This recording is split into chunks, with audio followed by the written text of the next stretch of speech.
during the playoffs, this is the only place to trust for Cavs talk. WKRK-FM and HD1 Cleveland Heights. We are Cleveland's sports radio. 92.3 The Fan. An Odyssey sports station. 92.3 The Fan. 2020 Sports. This 2020 Sports brought to you by American Platinum Door and Gate. For all your garage door needs, call American Platinum Door and Gate 24/7,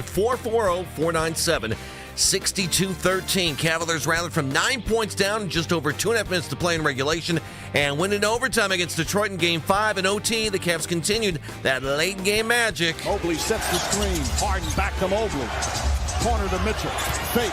Sidestep. Three-pointer. It's good. Donovan Mitchell. Huge three-pointer. His first of the game. He was 0 for 7 on the turnover. Strus comes up with it. Inside to Mitchell. Banks it home. That courtesy NBA on ESPN. Cavs winning 117-113. Donovan Mitchell 21.7 in overtime. Cavs get their first victory on the road during these playoffs. Max Strus scoring 20 points off the bench. James Harden led the Cavs with 30. Cavs now lead the series 3-2. Game 6 here in Cleveland tomorrow night. Browns' 2026 schedule going to be officially announced by the NFL tonight. Browns going to have home and away games against the Steelers, Bengals, and Ravens. Also going to play host to the Texans, Colts, Falcons, Panthers, and Raiders. Browns will travel to face the Jaguars, Saints, Buccaneers, Titans, Giants, and Jets. Guardians yesterday beat the LA Angels 4-2 on Hill Martinez. Homered for the second straight game. Guardians sweep the 3-game series, and shuffling the lineup, Martinez batted leadoff, scored twice as Stephen Kwan was given the day off. Jose Ramirez moved up the second, was 0 for 2 with a walk, scored a run, and Chase DeLauder batted third. Two hits and drove in a run. Parker Messick improved to 5-1 on the season as he allowed just 2 runs on 4 hits over 6 2/3 innings. The PGA Championship first round gets underway later on this morning. The defending champion is Scottie Scheffler. He'll tee off his first round this afternoon at 2:05. Rory McIlroy, guy a lot of folks think could pull it off today. He'll start his opening round at 8:40 this morning. Can now find 92.3 The Fan on YouTube. Subscribe to our YouTube channel. Get the best content from our shows each and every weekday. That's 92.3 The Fan on YouTube. Headline sports news every 20 minutes right here on 92.3 The Fan. From the University Hospital Sports Desk, I'm Jeff Thomas. Up next, time for the Ken Carman Show with Anthony Lima here on 92.3 The Fan. Get primed for the Cavs playoffs on your ride home. The Afternoon Drive. Weekdays starting at 2. Cleveland's Sports Radio. 92.3 The Fan. Tonight we're gonna take no prisoners. The Ken Carman Show with Anthony Lima. Harden has 27 points, but his team down by 5 with a minute and a half to play. Harden to Mobley. Mobley a three-pointer. It's good. Up and Mobley with a big bucket. It's a 2-point game. 6 sets the screen. Mitchell can't get away. 6 seconds remaining. Mitchell on the drive. Mitchell leans in. Shot blocked from behind by Thompson. He falls down. Goes out of bounds. The Pistons want a foul call, but they're just saying out of bounds. No foul was called. Mobley sets the screen. Harden back to Mobley. Corner to Mitchell. Fake. Sidestep. Three-pointer. It's good. Donovan Mitchell. Huge three-pointer. His first of the game. He was 0 for 7 on the turnover. Strus comes up with it. Inside to Mitchell. Banks it home. Jenkins looking. Find Paul Reed. Reed dribbles it down. Throws it down with 7/10 of a second remaining. And that's it. The Cavs get that elusive road win and now take a 3-2 lead here in this best-of-7 series. This is Cleveland's Sports Radio. 92.3 The Fan. Audio courtesy of ESPN. Tone, a white and gold winner, Hey! Just like that. 4 minutes left to go. I thought they were going to pack it in. I really thought they were going to pack it in. Yeah, down. What were they down? They were down by 9 at one point. Right there, but just over 3 minutes left to go. I really thought they were going to pack it in. And I noticed, like, as you watch the game, I'm like, oh, gosh, I went back today, and I'm like, boy, people left. People left the game. I think they thought that game was going to be done. You saw some empty seats in the lower bowl you didn't see in the first 3.5 quarters. I got to tell you, I'm trying not to be too hyperbolic here. It's one of the most inspiring wins I've ever seen. This team, it's certainly the most inspiring win I've seen this team as a group, as they are. And that includes through Sexton and Garland and everything. It really is. I was so 4 minutes left to go. I thought today was going to be a horrible day. I thought today was going to be like a Browns Monday after like a blowout loss or a come from behind loss or something like that. I really thought today was going to be a really bad day. And today, how they came from behind. They refused to lose that game. I was following along with some things that you said and a lot of other Cavs people were saying. I think it was all right as rain, but there was a lot that happened yesterday that, like, if anybody still has the pills to call them soft, they just haven't watched them. Yeah, didn't that feel like yesterday was the death of that was it. The Cavs, as they've gone against two of the best defenses in the NBA in absolute physical wars, and now you have the other team complaining that we're too physical. The death of the soft label happened last night. What they showed, the Jalen Tyson stuff that happened last night, I was like, man, we're about to have malice in the pizza box here. Like, it got pretty wild there. And you need a dog like that. You need a guy that can be a little bit dangerous and ain't going to back down from people. So I was fine with that. Yeah, well, I was fine. I understand. That dog got 3 minutes, and Kenny said, that's enough. You did exactly what I need you to do, and we will not see you again today. And that's okay. He's still a young player, obviously, and maybe we're not looking for a lot of points and a lot of output from him right now. Maybe we'll talk about that another time in his career. But I liked what I saw. You're right about that, what you just said about Kenny. But regardless, the soft label's dead, and you said it before the show, so I'm going to let you say it about waking up the city. Yeah, because I think it happened last night. I really think it happened. Well, we were going into these games, especially after they win 2 at home, and I'm like, I'm just not feeling that the city is buying in. And look, team has to earn that. Yeah. The team has to earn that. I can only do the pom-poms and say, hey, it's the playoffs. Let's go. Guys, wake up. It's the playoffs. You have the 4th or 5th best championship odds throughout the whole process. Like, come on, get excited. But in the end, that's not organic, right? The city has to feel it. And part of that is this team being able to show that they can do it. And what did everybody say yesterday? Prove it on the road. Prove it on the road. Mm-hmm. And what did they do yesterday? Was it the way any of us would have designed it? No. But be that as it may, the way it went down, I actually think might have the intended effect more so than had they have just won by 20. Because they showed that they can battle. I think you're right. All that's thrown at them, the adversity, everything. You are so right. Because they have been, and I've accused them of it before, and they've been more of a front-running team. When things are good, they're really, really good. And when things are bad, it's like, man, are they ever going to win another basketball game again? And for them to battle in that game, again, down by 15 at one point, down by 9 late in that basketball game. I thought when they're down by 15, I'm like, okay, there can still be a run. When they're down by 9 late, I'm going, man, this is not going well. This is not going well. Tomorrow's going to be a bad day. And for different guys to hit shots, to bring them back, to tie that game, to see J.B. Bickerstaff losing his mind at the end of it, where I thought maybe, I'm like, well, I guess it's the end of regulation. He can do whatever he wants. He's out there at the logo screaming at the refs. I'm telling you right now, we are going to be rolling on 97-1 the ticket up in Detroit. They're going to be bitching up a storm about the refs. I guarantee that. You guarantee that. It'll be the whole show. Yeah. Cade Cunningham was getting. He's already listening to it. I'm listening right now. All right. I don't want to send anybody over there. We will play it for you later. I promise. We will play it for you guys later because we're excited right now. I'm not going to do radio guy dummy thing and say that the series is over and things like that. But you know what I said yesterday, and I stand by it. I do believe that this is the end. I do believe that they close them out tomorrow. I do believe those things. I don't need to make any radio dummy grandiose statements about it. You guys just know where I stand about it because they did exactly what they needed to do. It wasn't going to be easy. They continued to battle back. They fought through the adversity of it. They fought through a tough environment. They fought through a young team trying to pronounce their presence with authority here.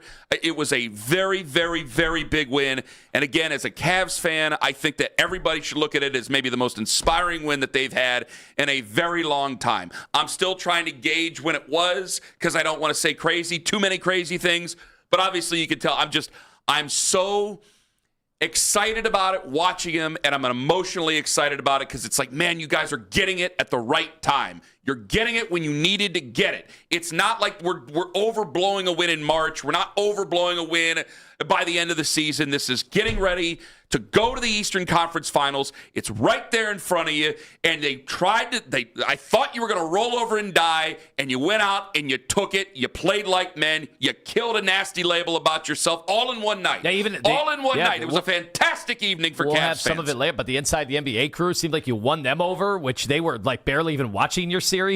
You know, up to this point, a lot of the national pods have totally ignored the Cavs, and they were like me. When it was 2-0, they thought, well, that's it. This series is over. And in those first 2 games, you know, I was sure to make sure to highlight, like, who was playing well for the Cavs in the first 2 games of the series. And I couldn't find an answer. I literally couldn't find a player that was playing well. And that is what is so awesome about yesterday is it wasn't like Donovan finally in overtime, finally was able to piece some things together. But like it was not a great game for him, but so many guys were giving all sorts of effort, whether it was the big James Harden, the monster James Harden game, playing 43 minutes and, stuffing the box score, the stat sheet like he did.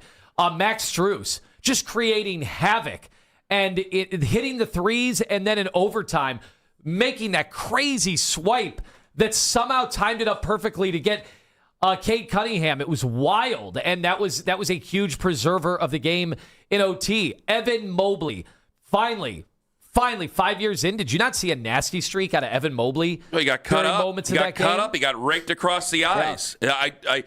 I want to know, because I think you've tried to talk some people into it. You said, like, hey, you admitted you tried to wave the pom-poms here. I mean, you did. You just did.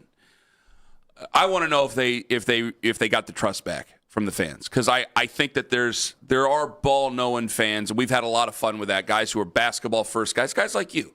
Guys like BP and Pepper Pike. They're guys like the mayor of hoops, let's be honest here. They're Clevelanders, but they're basketball-first fans, and that's great. That's cool. But there's a lot of the general fans, and I think, going from what Donovan said last year and the way that it was acted during the regular season, like nobody's going to care. It was a heartbreaking loss. It was a terrible way to lose a series, even though that, I didn't think they played soft. I just think it was a surprising way when you win over 60 games to lose like that. I think they got a lot of people's trust back last night. I really, really do. I hope I'm right. Because if they couldn't have got it back last night, this is a tough league. I think that it's proven that this is not the same type of basketball that we saw when it was the super team era. It's going to be still tough on Friday. I don't think they're just going to roll them over and kill them. I think it's going to be a battle. I think it's going to be a fight. I think that when you take on the Knicks, I do think they're going to win on Friday, and I think when you take on the Knicks, it's going to be a hell of a battle. The Knicks are playing an unbelievable brand of basketball. It's going to be tough. But I think that what they did last night was they got that trust back. And they got to hold on to it, but I think that they got that trust back with the general fan. I hope I'm right, because when you saw it last night, I don't know how I could be wrong. Because you go back and watch it. Go back and see it. People leave the lower bowl. They think the Pistons have won. This game's late. They're Eastern time zone as well. They got work to go to in the morning and things like that. You got people sitting in the lower bowls, the really expensive seats. They got businesses to run in the morning. They left. And you came back, tied it up, nearly won it in regulation, and then in the overtime period, you just proved that you were the more experienced, better overall team. And I think that should have bought a lot of trust last night with this fan base. That has been, and rightfully so, a lot of the year has been turned off by this team. Right? I fought it. I fought it in the second half. You know where we've stood with the season. There's been a lot of times where they haven't been able to go out and get that trust back with this fan base. I thought they did it last night. Might sound crazy. I wonder if the Toronto series, going 7, which nobody wanted, I didn't want, that was terrible, that was embarrassing, all those things we could say. But them going 7 in that series, did that prepare them to win a game like this? Because that defensive pressure, I mean, that's a good point. Look, Detroit, I think there's a razor-thin margin between these two teams. I think we're more talented, but then they make up for it with their youth and athleticism, and they have the best player on the floor. They do have the best player on the floor. They do have the best player on the floor.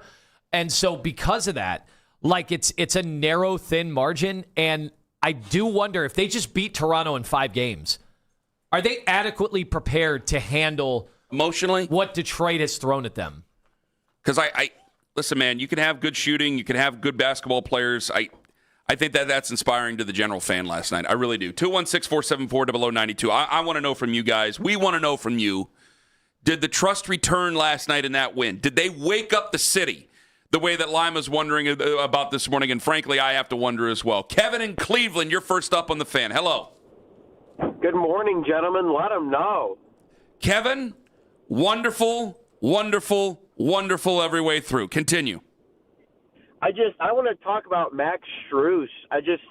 from the last series to this series, I think we have seen a different level of hustle out of Max Strus all around, from his defense to his shot creating to, I mean, he had that amazing steal last night. He had another steal, I believe, last game as well. And it's just watching Max Strus be exactly what we need him to be in the playoffs is phenomenal. And he didn't foul. He didn't commit a foul to send to the free throw line 90 feet from the basket. And I wanted to yesterday. make sure there's no turnovers here. There's no turnovers here. So he didn't do some of the brain dead stuff that you see sometimes. Max get a little crazy, which, you know, like you said, Kenny, you need a little crazy. But Max was awesome because Kevin, thank you for the call. It shouldn't be just, hey, did Max Strus hit shots?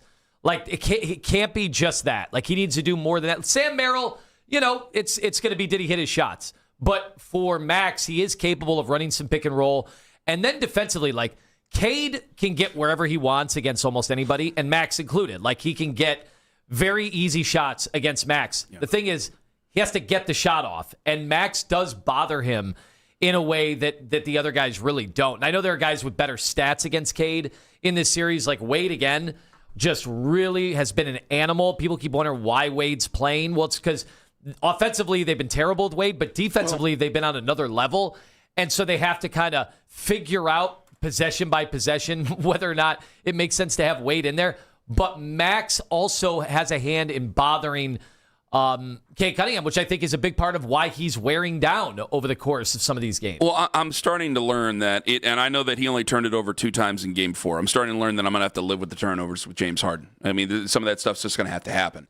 And I know that they didn't start off the game the way they wanted to, but I think that I'm going to have to learn from it. But you have Max Strus. There's very little room for error. You have to deal with it with James. You cannot live with it with a guy like Max Strus who's coming in off the bench. But, I mean, again, 30-plus minutes last night and being able to do what he did. And you had the guys from it, not just making the jokes about his personal looks, which he's a very good-looking man, and we'll play that later on in the show. Just exactly how good he was and how good he's been for this basketball team. And he took a lot of hell last year. I mean, when you send that text, you go 0 for 9 or whatever it was from the floor after you send that text about going to work. I mean, there's going to be a lot of criticism there. And I think he's answering it in this series. And I think for a general Cavs fan, again, I don't know how you can be anything but proud. I really don't. It's finally seeming to click together how we dreamed this to be. And I don't know how much further it's going to. I know I penciled them into the finals. I'm trying to hold myself back from saying some really silly things. So maybe I'm not fully there myself. Maybe I have to examine myself.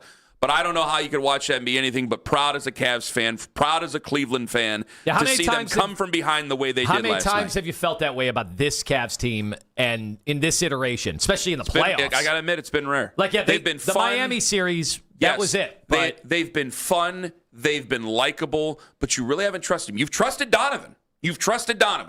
But you really haven't trusted him the way that I think that we saw last night, because there's just so many guys here that I didn't think was a sieve. 216-474-0092. Are you buying in? Do you trust in the Cavs now? And later on, some very sweet-tasting sour grapes from the other side of the aisle. Ken Carman, Anthony Lima, with Mary Kay Cabot at 8:20 on the Fan. Folks, the Ohio Turnpike, reminding you that is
just made big plays.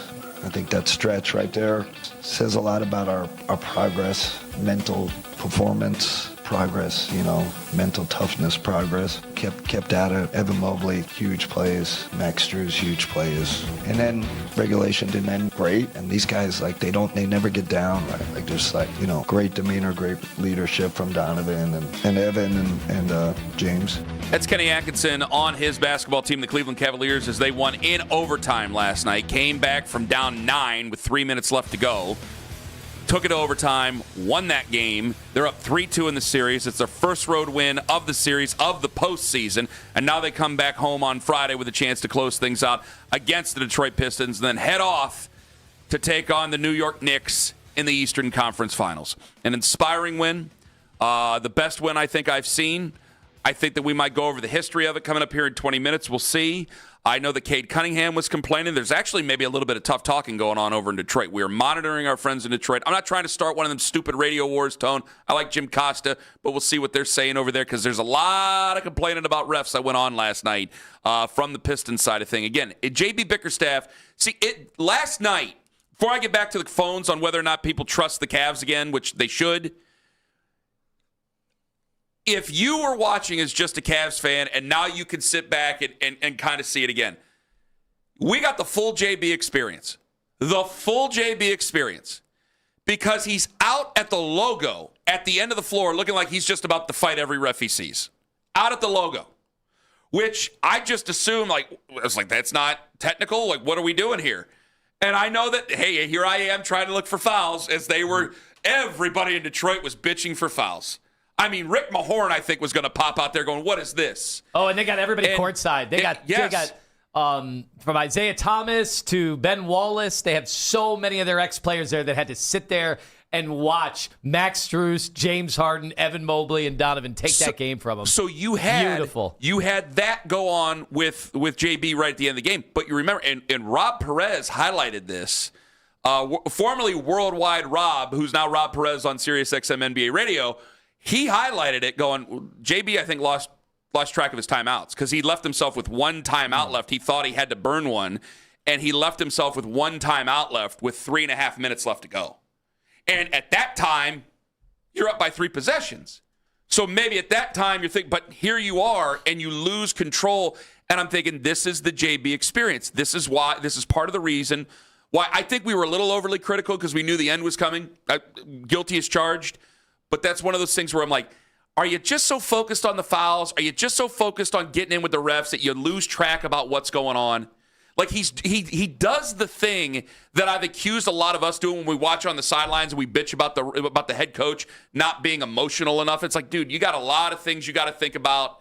There's a lot of things that you have to get ready for. I can't just sit there and lament over what's happened. I have to look forward to it. And I think JB does that. Who knows better than us? He talks to the officials more than he talks to his players or his assistants. So you just got to understand, eventually that becomes the boy who cried wolf, too, which I called that out. This isn't some new opinion because he's on the bad guy side of things now. I called this out for how many years here, and I remember some of the Cavs podcasters got mad at me for bringing it up, and I'm like, that's not the way. There are ways to strategically buy calls, in a game and in a playoff series. What he's doing is not the way. Just to bitch at the refs. I totally agree. And now, Cavs have a 34 free throw edge in the series. Maybe work the refs a little bit better, JB. Maybe that's possible. Maybe that's a possibility. I'm not saying he's not a bad coach. Clearly, I mean, good guy. He's done a great job. He's a building type of coach. Detroit. I don't know if Detroit would be the type of team they are without JB. I don't think they'd be the type of threat. And frankly, maybe he'll get let go after next season or something like that. I think they're on a hell of a trajectory. I think that they're going to be a tough team for a while. And Cade Cunningham's obviously a great player. They'll make some moves and they'll be different. But I look at it now and I go, well, that's part of the gripe why JB doesn't really last as long as you think he would, because those are the criticisms that we have. You got the full JB experience last night. But when you have Kenny Atkinson there, what did you think of Kenny last night when you saw some of the stuff that was going on? Because there were a couple of things that I just thought were really well done by him. But now I also would have called timeouts. There was a helter-skelter situation there at the end of regulation. I was like, I think we might need to actually run a play here. But in the end, they dodged the bullet. And look, the significant adjustment that has been made, and this is probably the adjustment of the playoffs so far, honestly. With as close, as razor thin as this series is, you could make the argument that their decision to blitz Cade, you can't do it all game. You can't give him that look. He's too good. Like, he'll dissect that if you do that all game. Yeah. But in the last 3 minutes of regulation, making sure to get the ball out of his hands, you got to live with open shots from Tobias Harris. He missed one. Nice little late closeout from Evan. There was a missed Dennis Jenkins with Max Strus flying out at him. Side dribble to the left. He shoots a three. Doesn't go. Kind of skanked it against the left side of the rim. That was off. And then Paul Reed, who everybody in Detroit wants to start now, they don't want Duren. So that's how big of a performance your bigs have had against him. The big, bad, tough, second team, third team, all NBA. Duren, they want him bench for Paul Reed. Well, he went to the basket, and Evan Mobley was waiting for him, and he said absolutely not. So, listen, you're going to live with open shots and maybe other guys taking it to the rim. If you're the Cavs, and had they have hit any of them, you lose the game. But what an adjustment. You had to do it, and it's not something I think you can do for 48 minutes because I think Cade Cunningham's too good. Mm-hmm. But that adjustment, I think, was a massive part of getting that game to overtime. 216-474-0092. Why do you think that they've woken up the city this morning? Obviously the win, but why? What is... Because everybody, after they were down 2-0, with the exception of Andy Baskin, who said, no, they still have enough games that they can come back and win the series. But almost everybody buried them. I buried them. Almost anybody did. You would have buried them, I'm sure, had you have been here. It was ugly. Yeah, I'd have been upset. Yeah, and it looked like Harden was ready for the glue factory. Donovan Mitchell did not look like a superstar, and Evan Mobley couldn't dribble. They were going right at him, and so you put that together. Like, nobody thought that they would have a second act here or a third act in this series. Okay, and then they win 2 games, and it's like, all right, prove it on the road. Yes, that's what everybody said yesterday. Ladies and gentlemen, they've proven it on the road. The Cavs came back from 9 down with about 2.5 minutes left and won in overtime. They've proven it on the road. They proved it on the road. So you can't say they haven't proven it on the road. They again, I laughed yesterday. Like, yeah, they have to win one on the road. They can't physically win the series unless they win one on the road. And they did yesterday. They won. Are they the series favorites now? I imagine they are. So they stolen home court advantage from the number 1 seed. So bye-bye to all that you earned. The key is you got to win tomorrow, because I do not feel like going back to Detroit on Sunday and having to worry about that game. Well, I just think they will. I think that a lot of things to win a game like that, now it takes a lot out of you emotionally, obviously. But coming back home, there's so many things that just play in your favor. And I know that we like to say things, and it's like, well, Kenny, back up what you're saying. Because I said yesterday morning, I go, if they win tonight, which they did last night, if they win tonight, then I think they win the series in 6. And the reason I do is for the same reasons I gave you yesterday. You're the veteran team. Yes, I think that having you come back from 9 down with 3 minutes left to go and sending the thing to overtime, the emotional toll that takes, that's a hell of a cliff to fall off of as you go back to Cleveland, and you only have 1 day in between to get ready for Game 6. Seriously. But you're the veteran team. And again, I just think you have the better overall team.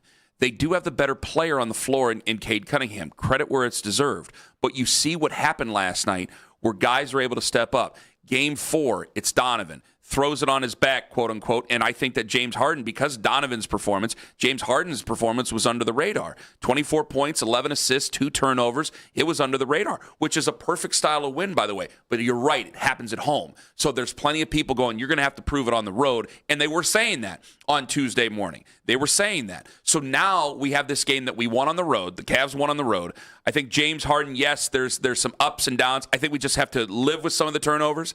It's going to happen. He's going to have the ball in his hands a lot. This is 3 You're big games. forcing him to do some things. This is 3 games in a row where he's been a killer against Detroit. Like, there you go. Darius is just... I don't want to pile on Darius today. It's not about that. But they just don't win these games. Exactly. With Darius. Like, he's a bigger frame. He's a better player. Guys, let's call it what it is. No, and by the way, like, he played great defense on Cade Cunningham yesterday when he got switched. More times than I would have liked to see. But he got matched up against him a ton. And even at the end of regulation, tie game with 30 seconds left, he came over and used those long arms of him. I haven't seen him do that in forever. And that's what needs to be pointed out. If you're just dropping in, Donovan took over Game 4. If you're just dropping in, I think a lot of people look at it and go, James did it in Game 5. And when you make these trades, when you have these type of players, when you have the most expensive roster in the NBA, That's what you're expecting to do. And so I don't know if I'm going to count on either one or both or whatever it's going to be. And I don't think they're going to blow them out by 25 and we're all going to be laughing in the fourth quarter and making arrangements for who we bring on from New York and all that other stuff. Don't sell your tickets to Spike Lee and the rest of the Knicks. Yeah, Ben Stiller, Jerry Ferrara. I'm not trying to do that right now. Is that... Did I say it? No, I'm not going to say it just yet. I almost called him a different word. Is that coward ever going to come back on? Oh, I think he will. Yeah, if they're matched up in the Eastern Conference. I'll call him a coward. I almost called him something else we had to do. I bet you we'll hear from Jerry. Okay. I like Jerry Ferrara. Just stop being a coward and come on the show if we play the Knicks, okay? But let's get there first. All right. Let's get there first. But I think they'll win because of all those things that I pointed out before. And I know that those are easy things to say when you don't necessarily think of a team that has their back against the wall, and they're talented over there. I mean, this is a good series. These are two good teams. One won 60 games. It's all there for you. But with the way that they've done it, I think tomorrow night should be the night that they win. I'd be very surprised if we have to go back to Detroit for a Game 7. I think that they close it out tomorrow night. 216-474-0092. I'm trying not to be hyperbolic, but this might be the most inspiring win since 2018. And Lima has a watch party he'd like to plan for everybody. Ken Carman, Anthony Lima, and Cade Cunningham complaining in 5 minutes on The Fan.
Like last game, second half, like he did some things that we haven't seen in a very, very long time. And he's capable of doing that every single game. So finding when to be aggressive, when to be a playmaker and things like that. So, but then offensively, finding what works for us. For me to be successful, to get guys shots in open looks. So it all comes together, and I think we're building in the right direction. And throughout that process, there's going to be some times where, you know, we don't look as great, but I think overall we all got the right mindset of wanting to help each other be better, and I think we're finding that as of lately.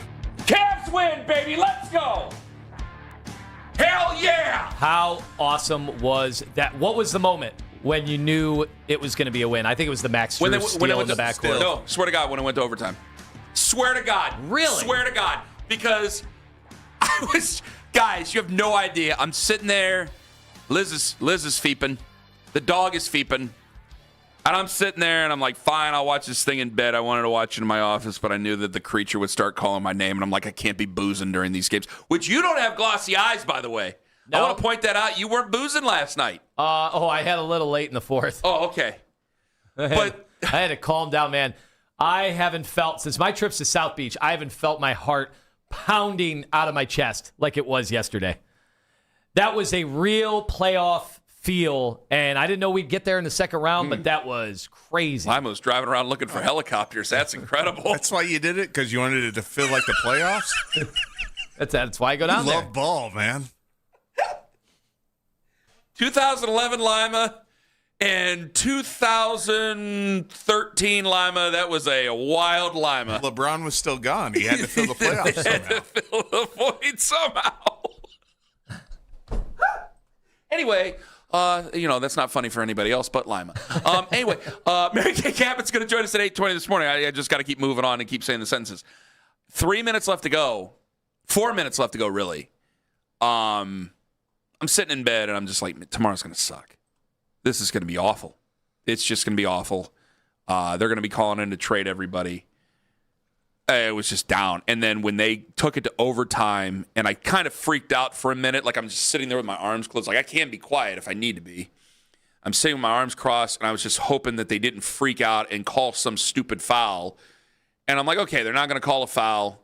JB's losing his mind. I mean, good God, he looked like Bobby the Brain running around there. And once we get to overtime, I'm like, we're going to win this game. I go, we got the veterans. We're going to win this game. It's easy to say in hindsight. I probably should have put it out there in public record, but I was terrified to look at my phone.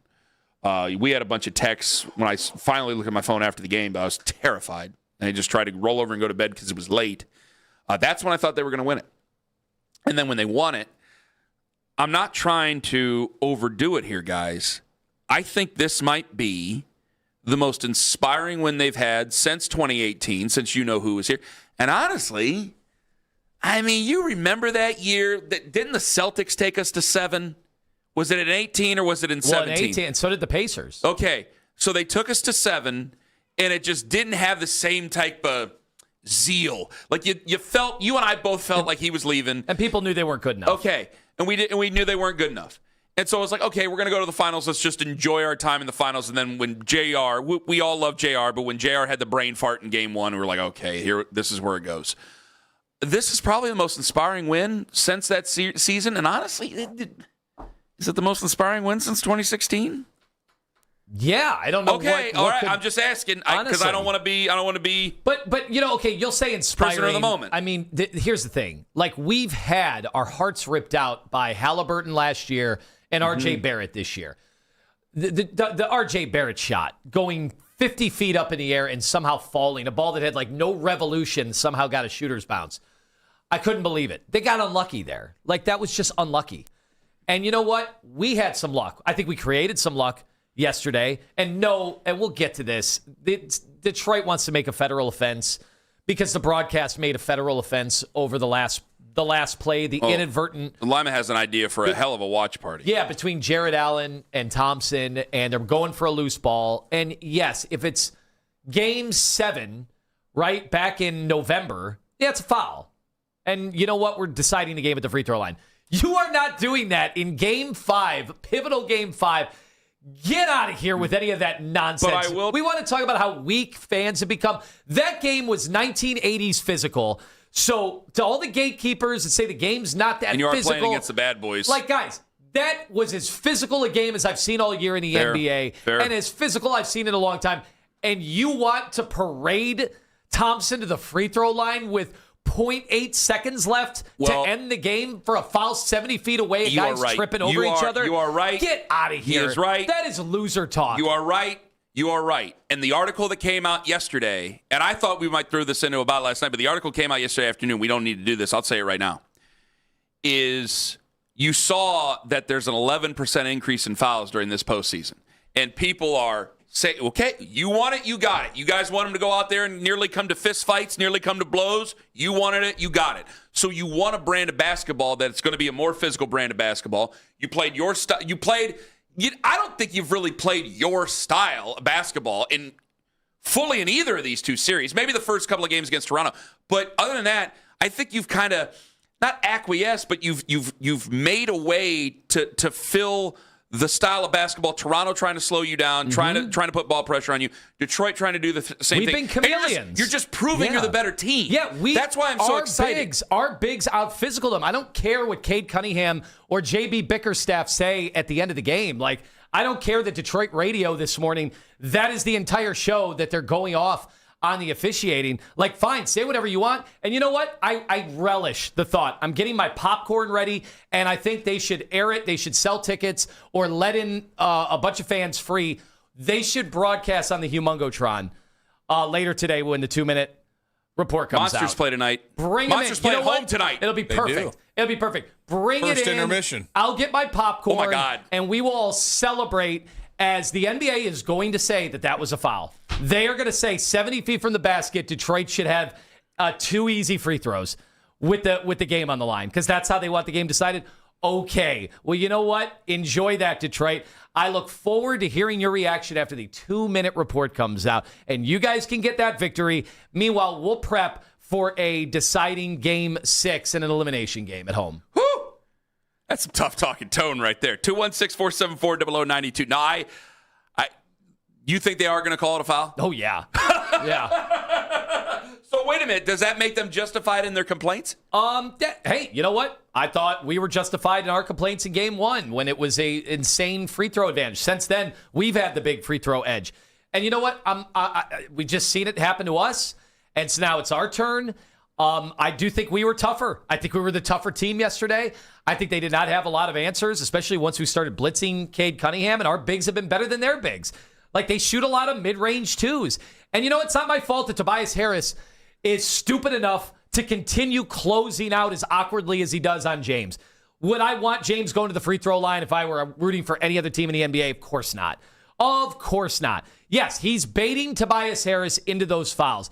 Ironically, it's the one that the Cavs reviewed where I thought Tobias fouled him up top. Yeah. But you know what? You're not going to get them all, and you'd gotten 2 others, actually 3 others. Stop closing out so wildly. They do coach that. Oklahoma City's really good at that. They're great at closing out without fouling. I think we work on it. Think of how many times James Harden closed out yesterday. And actually, with the game on the line, he came over to help in a tie game when Cade Cunningham got to his mid-range game on Max Strus. And I think James bothered him. There is an art to closing out, and whatever Tobias Harris is doing, go back to Game 4 when James hit those shots at the end of the game, right? Or actually Game 3. Where he hit those shots at the end to seal the deal. He got tackled on one of those, and the 2-minute report didn't even reflect it.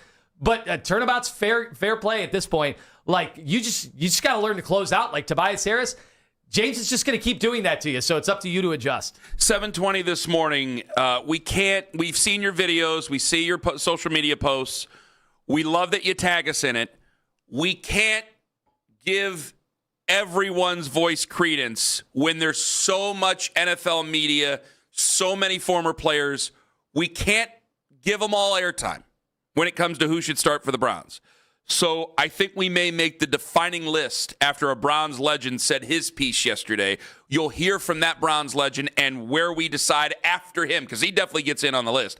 And then where we decide after him coming up at 7:22 this morning. Coming up in 5 minutes, a live listen in to our friends in Detroit, because Cade Cunningham might just have some growing up to do. Ken Carman, Anthony Lima, take us with you to work on the free Odyssey app.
From the University Hospital Sports Desk, I'm Jeff Thomas.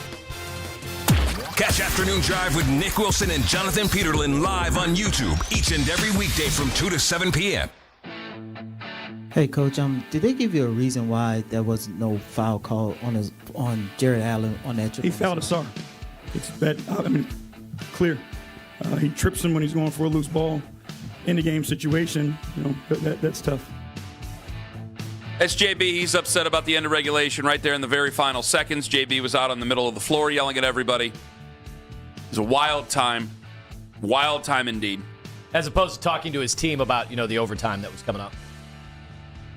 Ooh. Good use of your energy. How'd that help you in overtime? Oh, I love it. Man, cocky tone is a good tone, man. It's a fun tone. I don't get to often use it. That's the thing. No, you don't. Oh, so we have been listening into some Detroit stuff. We'll get to you guys here, and we'll get to that here in just a second. Plus, we'll get to you guys. 216-474-0092. Here's Cade Cunningham after the game on this is the no call with the Jared Allen situation at the end of regulation. We all saw the play. I think it's pretty clear it was a foul. He has the ball in his possession. He's running forward. He gets tripped up.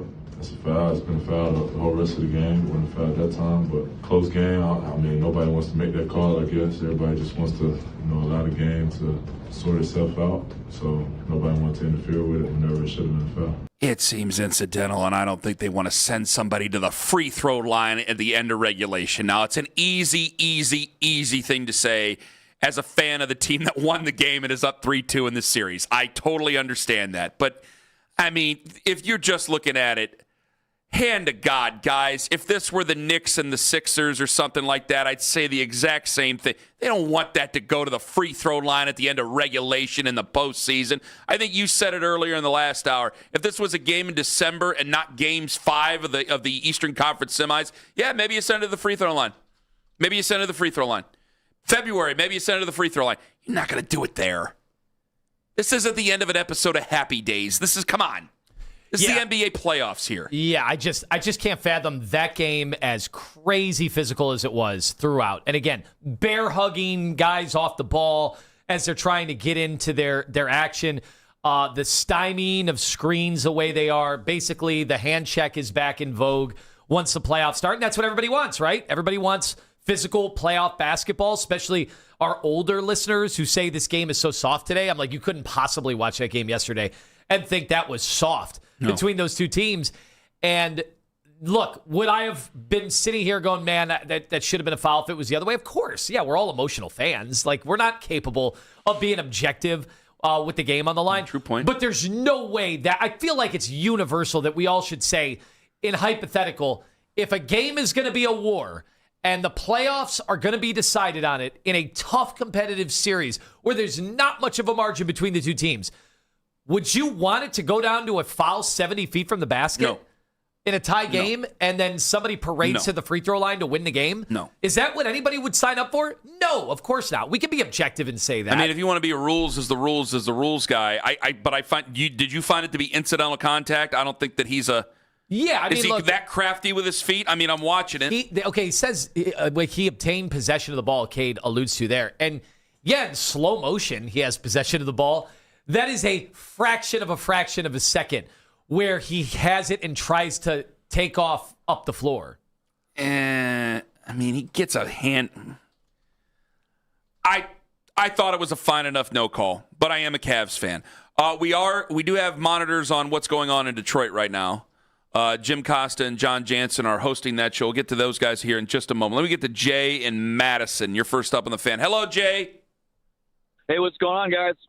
Nothing much, Jay. Just enjoying a Cavs win here, my friend.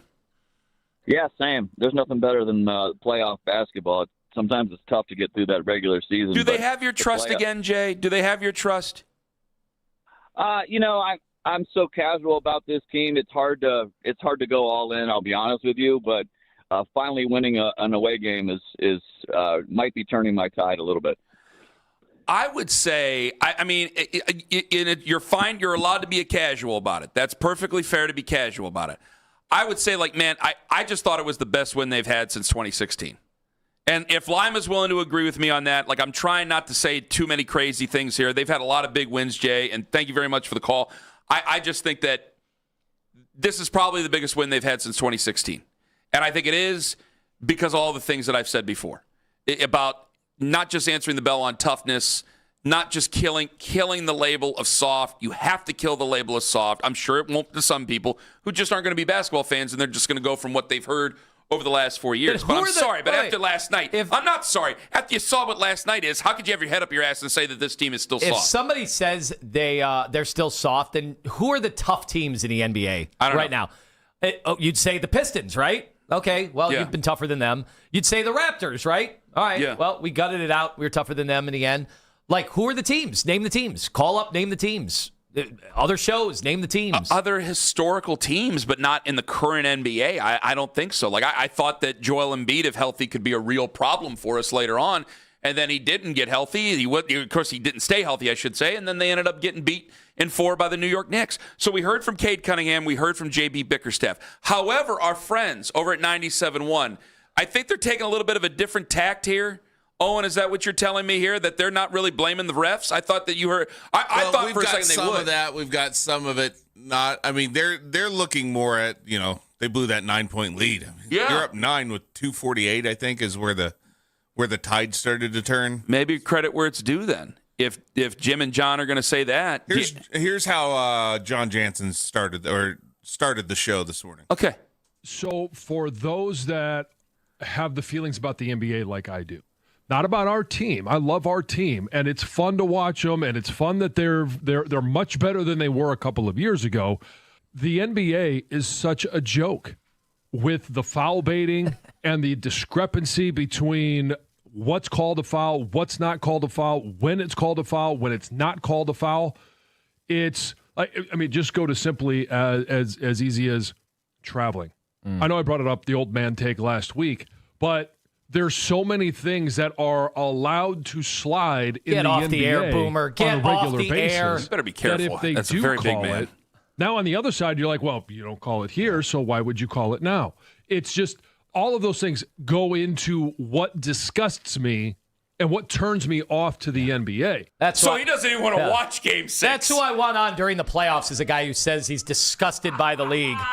That's who you want. You want a football guy saying he's disgusted by the league. Great guy to get your city amped up for the playoffs. I like Jim. I like both the guys. I like Jim. Did Jim talk tough, or what happened with him? What happened with Costa? Like I said, they kind of went into the blowing the lead. They were all around the foul should have been called at the end of regulation, but they took some text later. You want to hear some text? Please, yes. Some text. We asked the question, did the Pistons blow it or did the refs steal it?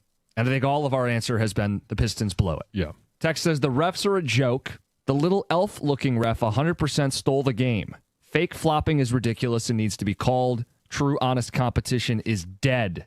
The refs completely stole that game. Okay. Another says, complete Pistons choke job. Handing Game 5 to the Cavs. It's on them. I'm outraged. Hate the refs. Terrible. However, we missed shots to end regulation. We had our chance and blew it. Maybe next year. If the refs call the game evenly, the Pistons win and it's not close, so don't give me that crap, Matt in Novi. This kind of reminds me, thank you for getting that, Owen. This kind of reminds me of the one day, it was the Raiders game, Baker Mayfield, I think his rookie season, the Raiders game out there where you should have won it. And I remember that was his first start. And I said, Tone, you can say what you want. Today's the day I blame the refs. And you would not let me do it, and it was a war for 4 hours. And I got to give a lot of credit to Jim Costa, because it is easy to just turn it on and say you got screwed over. Yeah. But it's the truth is the truth. You were up 9 with just under 3 minutes left to go. Yeah, you were up by 3 possessions with 3 minutes left to go. You had burned a timeout that you shouldn't have burned, but you had 3 minutes left to go in that game, and you were up by 3 possessions. Also, that is the right way to look at it. Also, the first one to make contact on that play is actually Thompson, as he extends his arm. I don't want that to be called a foul either. Like, I don't want that. I mean, yeah, if you get the gift, we're not sitting here. You're talking about on the drive-in for the shot, No, right? No, afterwards. When the ball's loose. And look, you can make the argument, and I didn't in real time, you could make the argument that he got Donovan on the forearms, and that's a foul. I didn't make that argument because it's a end of the shot. Like, there's going to be contact, guys. Like they're calling, and this is what I think a lot of football guys do when they're watching the NBA, that they kind of parachute in. That's fine. Football is the most popular sport, so you're going to have a lot of football guys. He was a former football player. And he was a former football player. NFLer. But you have a bunch of guys that parachute in, and they're like, the officiating's a joke in the NBA. I'm like, it's also an impossible thing to legislate. There's going to be contact, especially in the playoffs, on both sides. Guys are using their off arm to free themselves up because they're getting bear hugged off the ball. And then there's going to be a closeout. There's going to be contact. And yesterday, we were the beneficiary of it a few times. I agree. I mean, when you start going to travel, like, let's talk about in the Super Bowl how they just don't call holding in the Super Bowl. Is that a joke? It's how they call the game differently than they do all year. I thought it was a little rich for the former offensive lineman that probably held on every play of his NFL career, which he had a nice long NFL career. He was a very good player. But to be upset that things weren't being called in the final seconds. There's just certain phrases, and maybe it's not John Jansen's fault here. There's just certain phrases that I take where I'm going, yeah, you're not watching games. Like, you're sensitive to it as well. Like, I mark down all the Guardians games I watch, right? And mark down little notes and all that, and I try to get it over 120. The number is 120 for the year. If I can miss 40, fine. I don't want to miss 40, but if I can get over 120. And the thing that I don't try to do is go, well, that's the Dolans, and that's what you do. When a guy on the air just always results to the Dolans, I just think he ain't watching the game. When a guy on the air is always saying, well, this is why refereeing is a joke, NBA officiating is a joke, I'm like, you watching? Hey, you been watching the games? Maybe he is. Maybe he is. But it's because of what's been said elsewhere is why I wonder. But I give him credit. It would be very easy to just flip it on this morning and just say, I blame the refs, this, that, and the other. I've only got to do it once in my career and actually fight you over it and think that I was right over it. But other than that, it's like, you got to be men about it. You got to be, this is the way it goes in sports. This is the way it goes in professional sports. You're all grown men. You all get paid a lot of money. You were up by 3 possessions with 3 minutes left to go. You could have taken that series and choked it out, and you could have had, there is nobody at that time with 3 minutes left to go in that game who believed the Cavs were going to come back and win that game. Nobody. Not in Cleveland, not in Detroit. That's why people left that arena early last night. And you could see that. Go back and watch it on YouTube if you want. I'm sure it's there. Go back and see it. People left that arena early. They thought, that's it. We're up 3-2 in this series. They're going to go back. Maybe we'll do it in 7. Maybe there'll be pushovers, and that's it. Because a lot of us felt that they were going to pack it in. That's on you guys. I'm not going to blame that on Tony Brothers or God knows who. I'm not going to do that. Yes, if you wanted to sit there and get ticky-tack about it, you could call it both ways, like Lima just said. But in all honesty, you're up by 3 possessions with 3 minutes left to go. Less than 3 minutes left to go. Close that thing out. Be pros and close it out. Against a team that has never, in this incarnation, never answered the bell in the big moment. And they did it last night. 216-474-0092. That's on them. That ain't on the refs. Coming up in 5 minutes, we can't keep scoring, everybody, so we have to decide who opinions count and who should start for the Cleveland Browns. I got to figure it out because you guys have sent a million videos, a million former players. We're going to have to start a list on who counts and who doesn't when it comes to their opinion on who starts for the Browns. Ken Carman, Anthony Lima, Mary Kay, and just over 1 hour on the Fan. 199.1.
at 2:05 this afternoon. You can now find 92.3 The Fan on YouTube. Subscribe to our YouTube channel. Get the best content from our shows each and every weekday. That's 92.3 The Fan on YouTube. Headline sports news every 20 minutes right here on 92.3 The Fan. From the University Hospital Sports Desk, I'm Jeff Thomas.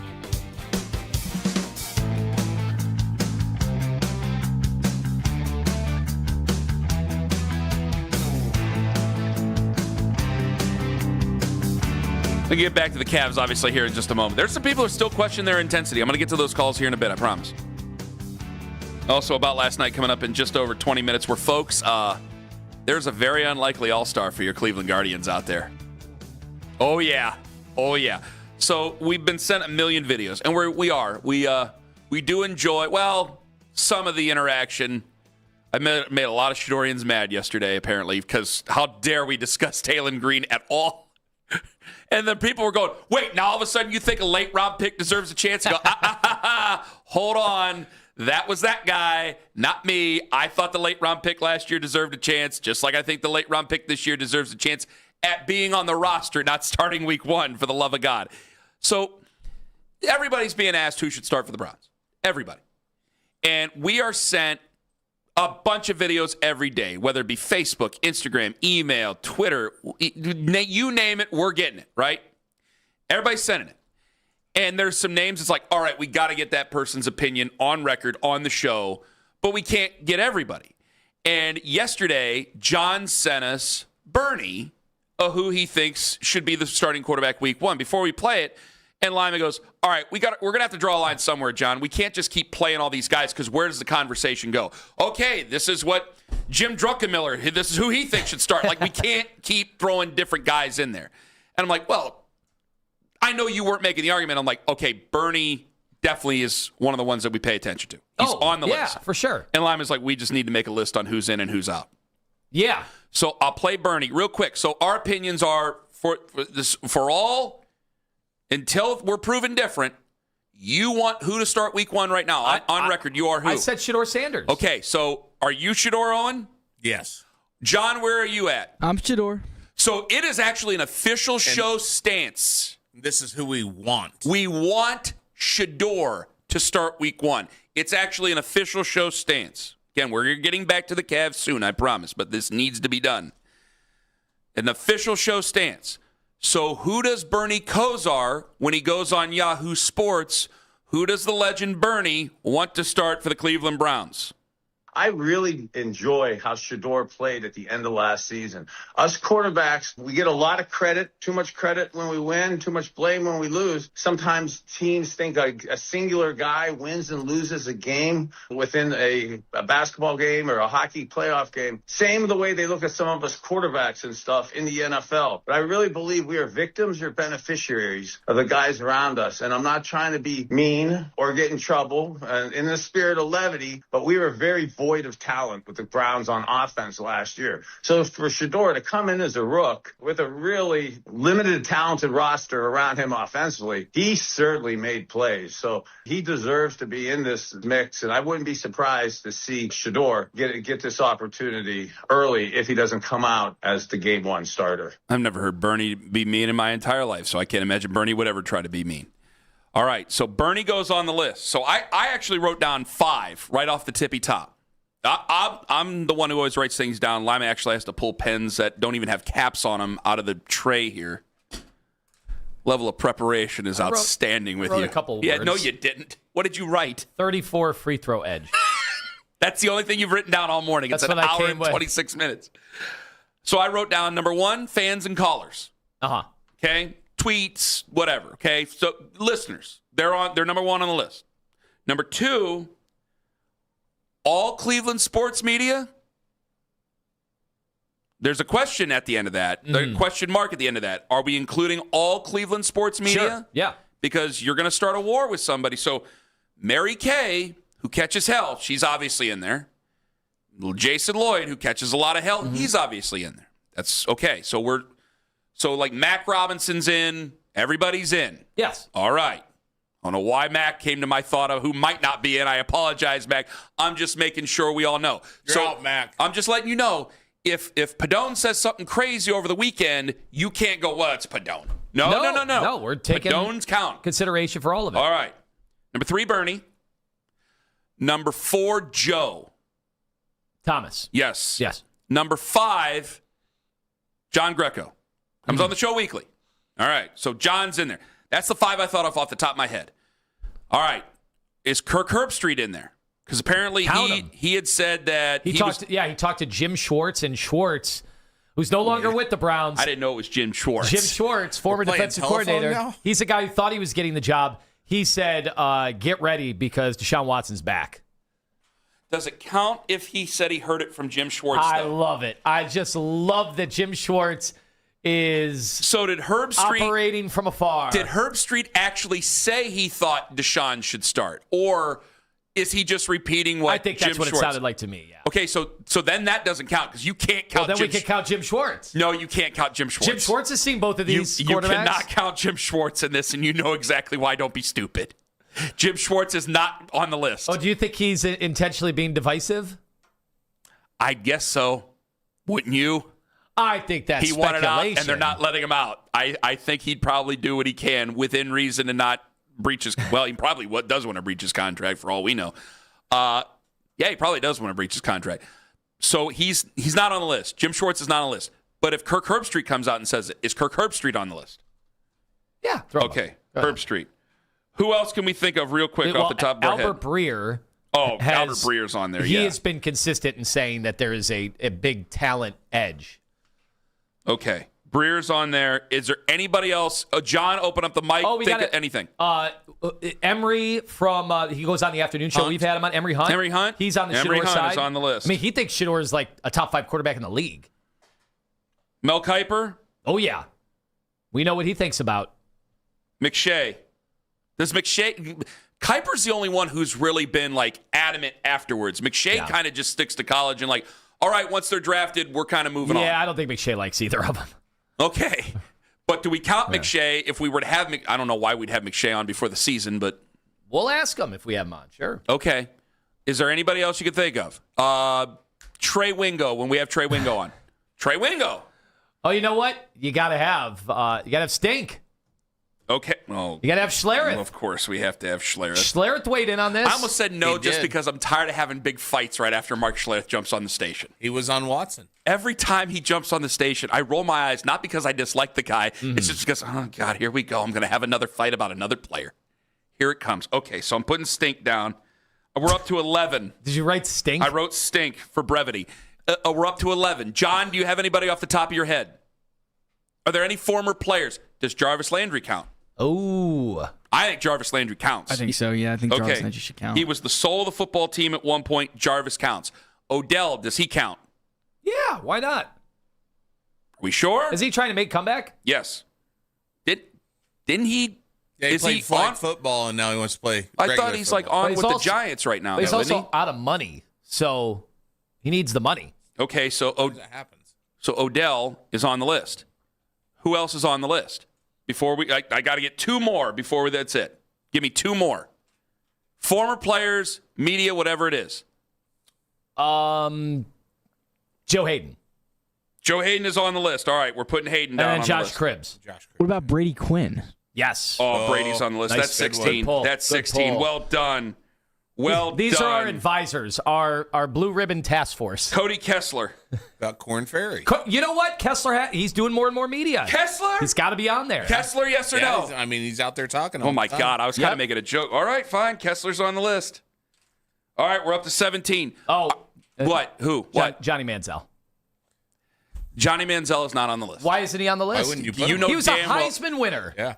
He's doing like the Tanya Harding boxing thing. No, he's not on the list. I'm not taking him seriously whatsoever. He is somebody who knows about Heisman Trophy winners. He knows about elite college quarterback. Why Stop wouldn't you throw agreeing him up with there? him. You know you're just agreeing No. to be an ass. What are you talking about? I can see your face. No, That's why I there's know what no I'm talking way, about. Ken. I know people on YouTube can't, but I can. What about Jansen from Detroit? John Gotta get Jansen. Jansen in there. John Jansen counts before Johnny Manziel. I'll tell you that right damn now. All right, Who still wants 100 travels called from last night? Colavita, you up there?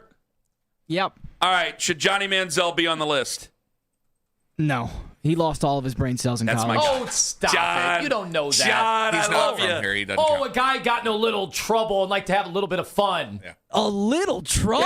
Yeah. A little? Sit back Baker and Mayfield have a got good in a time little in Vegas. trouble. I We guess get Baker Mayfield's opinion. I guess I'm not allowed to be on Baker here. I is guess on the list. I guess I'm not allowed to have an opinion, John. I like to kick back and relax a little bit back in the day.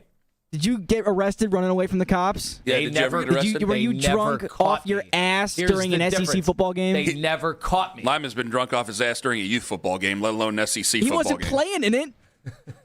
You don't know that. I get to. All right, John and Chardon, real quick. Who should be on the list, John? Do you have a list? Do you have? Wait, should Johnny be on the list or not on the list of people that we're going to take seriously on their opinion on who should start for the Browns? Johnny Manziel, no. I can't take him seriously at all as a human, so no, I can't take him seriously at all for this. See, not a hard decision to make. All right, John, continue. No. What were you going to say? So I was going to say, first of all, I don't know that I grew up with Bernie Kosar in the 80s. I don't know that I've ever heard him sound so freaking good. Like, can we all just take a moment and just, like, be thankful how great that guy sounds right now and how great the Cleveland Clinic is? Absolutely. My God. You cannot take that for granted, man. It was looking really bleak. We were kind of making some preparations we didn't want to make here at the station. It was, you always have to be ready for those type of things. But yeah, no, he sounds phenomenal. He's looking great. He sounds phenomenal. Yeah. Yeah. Anyway, as far as who should be the Browns starter, I mean, I'm on Camp Shedeur Sanders for a lot of reasons. Whoa. But first of all, when was the last time Deshaun Watson took a snap in an actual NFL game? 3 years ago? 2 years ago? 2 years ago. Okay, that's enough said. Yeah. Enough said. The guy just needs to go away. They need to go. And also, Cavs winning 7 probably get swept by the Knicks. But hey, go Cavs. John. You magnificent bastard. And then he hangs up the phone. I'll tell you one thing. I do not think Karl Anthony Towns is going to be able to play point center against Evan Mobley. You mentioned that yesterday. I do after not the think show. that stuff is going to fly against Evan Mobley. He brought that up, everybody. Good luck. Oh, we can attack Jalen Brunson All right, Paul, for 40 minutes a night? Paul in Fort Lauderdale wants to mention something about the Cavs. But, Paul, I got to ask. He's listening on the free Odyssey app, I assume, or maybe watching on YouTube. Paul, you there? Yes, sir. All How right. you doing? You can get off your chest about the Cavs all you want. I just want to know, is Johnny Manziel, is he on the list of people we take seriously and we give airtime to on who should start for the Cleveland Browns? Because you know he's going to have an opinion at some point. He should start. I don't think any adult should take Johnny Manziel serious on anything. Thank you very much, to be Paul. honest. All right, continue with what you were going to say about the Cavs, my friend. So I think JB needs to stop whining. Really, if anyone has an argument, it's our coach Kenny. You could have argued that he could have wasted both of his challenges within the first 6 minutes of the game. Now, granted, albeit coming off of Cavs misses, but on the rebound efforts, I think within the first 2 minutes it went off Strus, or they said it went off Strus, clearly went off Detroit hands 3 times in the first quarter, and all 3 times the ball was rewarded to Detroit, which 2 times led to points. Oh, there was a Harden's first shot of the game. Breen is like, it's clearly deflected. What are they doing? Yes, and the bad part is he had to swallow that challenge because you're 60 seconds into the game. Yeah, you're not using it. And thank God he adjusted from the Toronto series because you can't challenge. And by the way, JB Bickerstaff screwed this up yesterday. You cannot challenge until the final 5 minutes of a game. I just think it's so, unless your superstar Paul, is borderline in foul trouble, you cannot challenge. And Kenny's made that adjustment. I think I think it's true, and I think it bogs everything down, and I think you're right. I think Paul's right. Also, Fort Lauderdale was just there last week. Beautiful. Absolutely beautiful. I'll leave it there. Did you do the elbow room? No, I was there. I was at the airport. You just live vicariously. Like every time I go on one of these things, and I'm like, dude, I'm with, did you go here? I'm with 3 small kids, You and said- this one I was with 7. You said you drove by 11? I drove by an advertisement for 11. Who sees the ad and doesn't go? Who sees it and 4 doesn't parents go? with 7 small children. In the last minute, you've said Fort Lauderdale is beautiful. I was at the airport.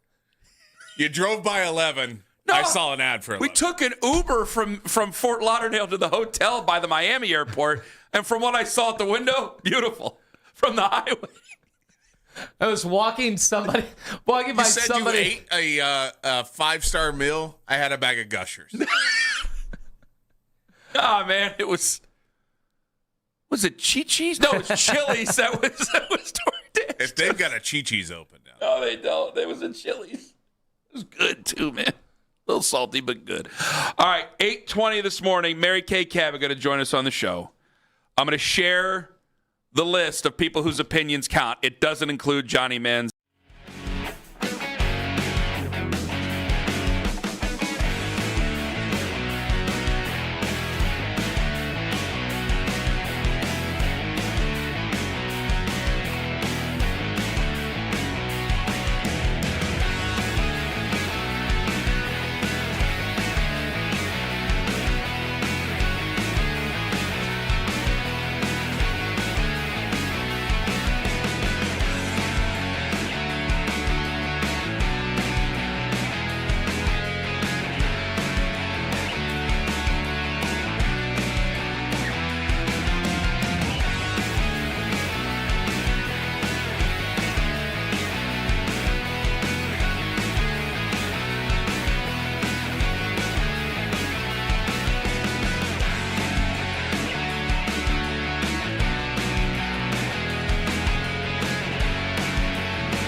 Cleveland fans turn to talk Cavs basketball. We are Sports Radio 92.3 The Fan.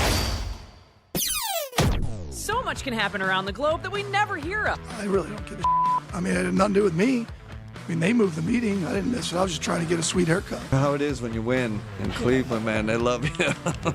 When you lose, whew, it's the way it should be. He's a piece of crap. The kid, he sucks. He's sucked his whole career. I got rumors about him. How he couldn't please his wife, so now he's divorced. That sounds really good, but I'm not 6'5", and I don't have the athletic ability to play in the NBA. Now, the Ken Carman Show with Anthony Lima give their thoughts on what you might have missed about last night.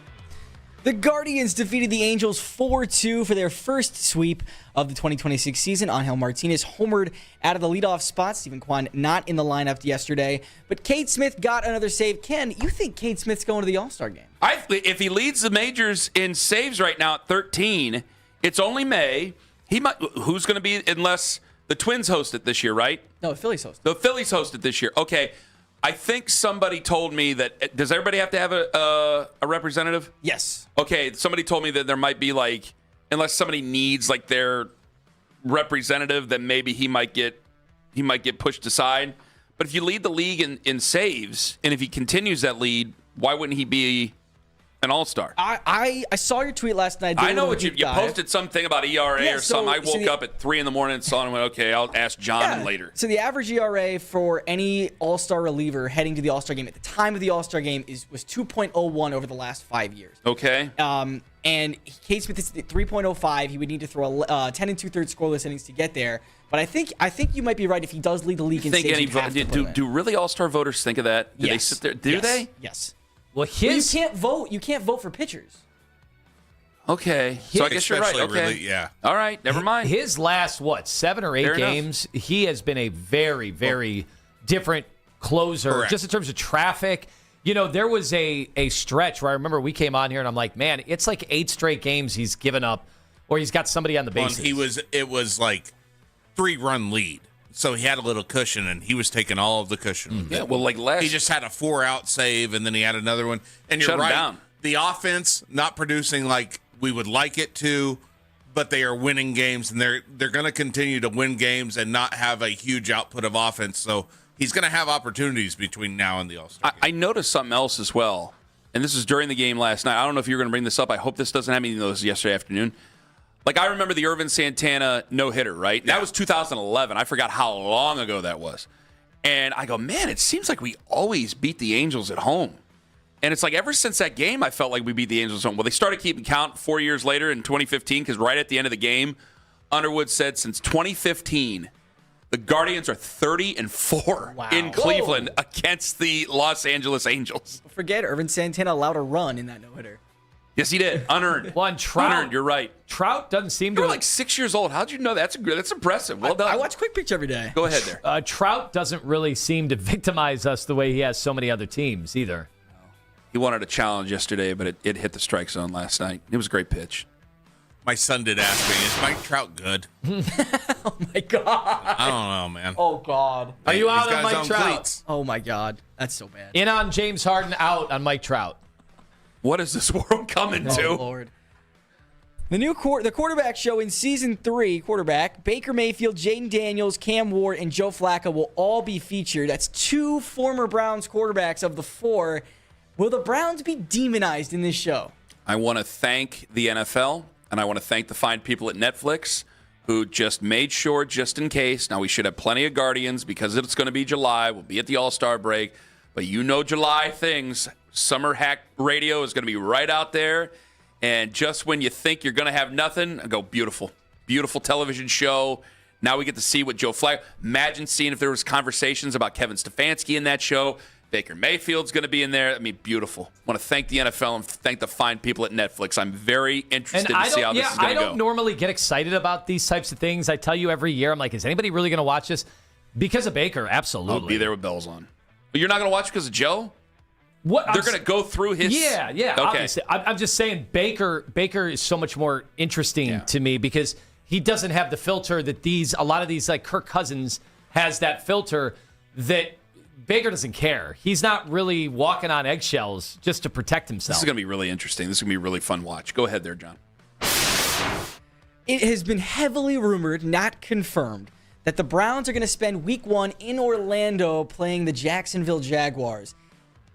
What do you think of this? Because I'm excited for it. You're excited? Yeah, because they're not gonna, it's not going to be a huge fan base. The Jags are an enigma, and the Browns there'll be have more heat. Browns fans Probably. in that building, won't there You be? can get into Orlando for like $89 from Cleveland.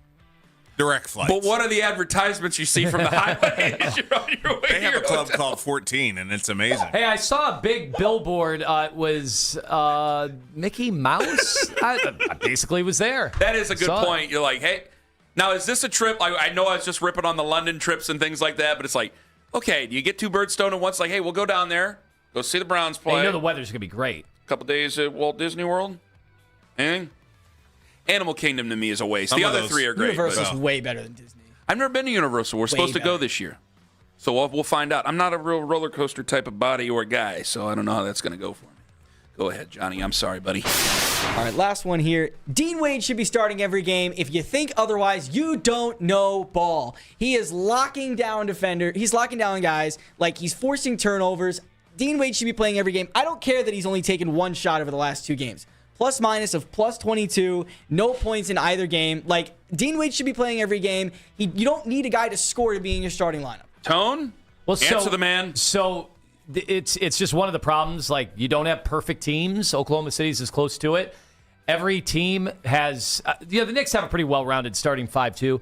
But Dean Wade, like, their defense is so much better with him on the floor, and their offense is so much worse with him on the floor. So Kenny's got a balancing act. And I do keep this into consideration when people rip his rotations. I'm like, well, he does have this lingering issue here.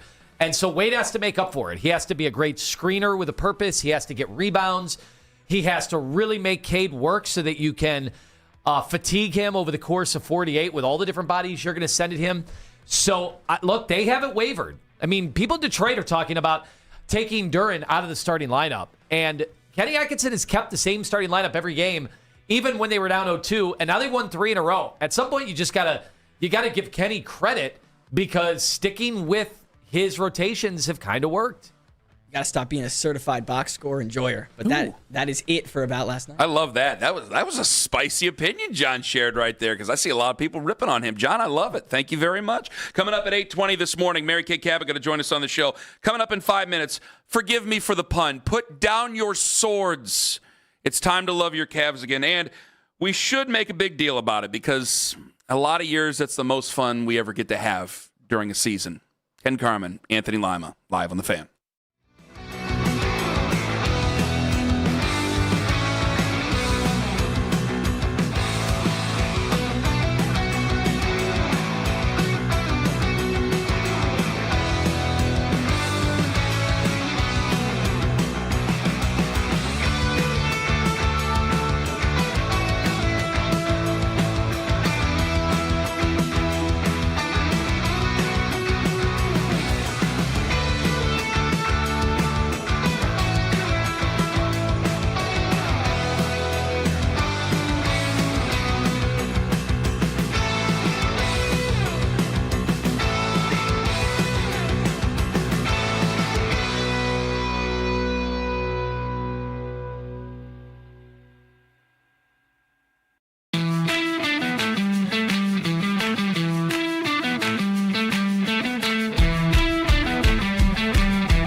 Donovan Mitchell.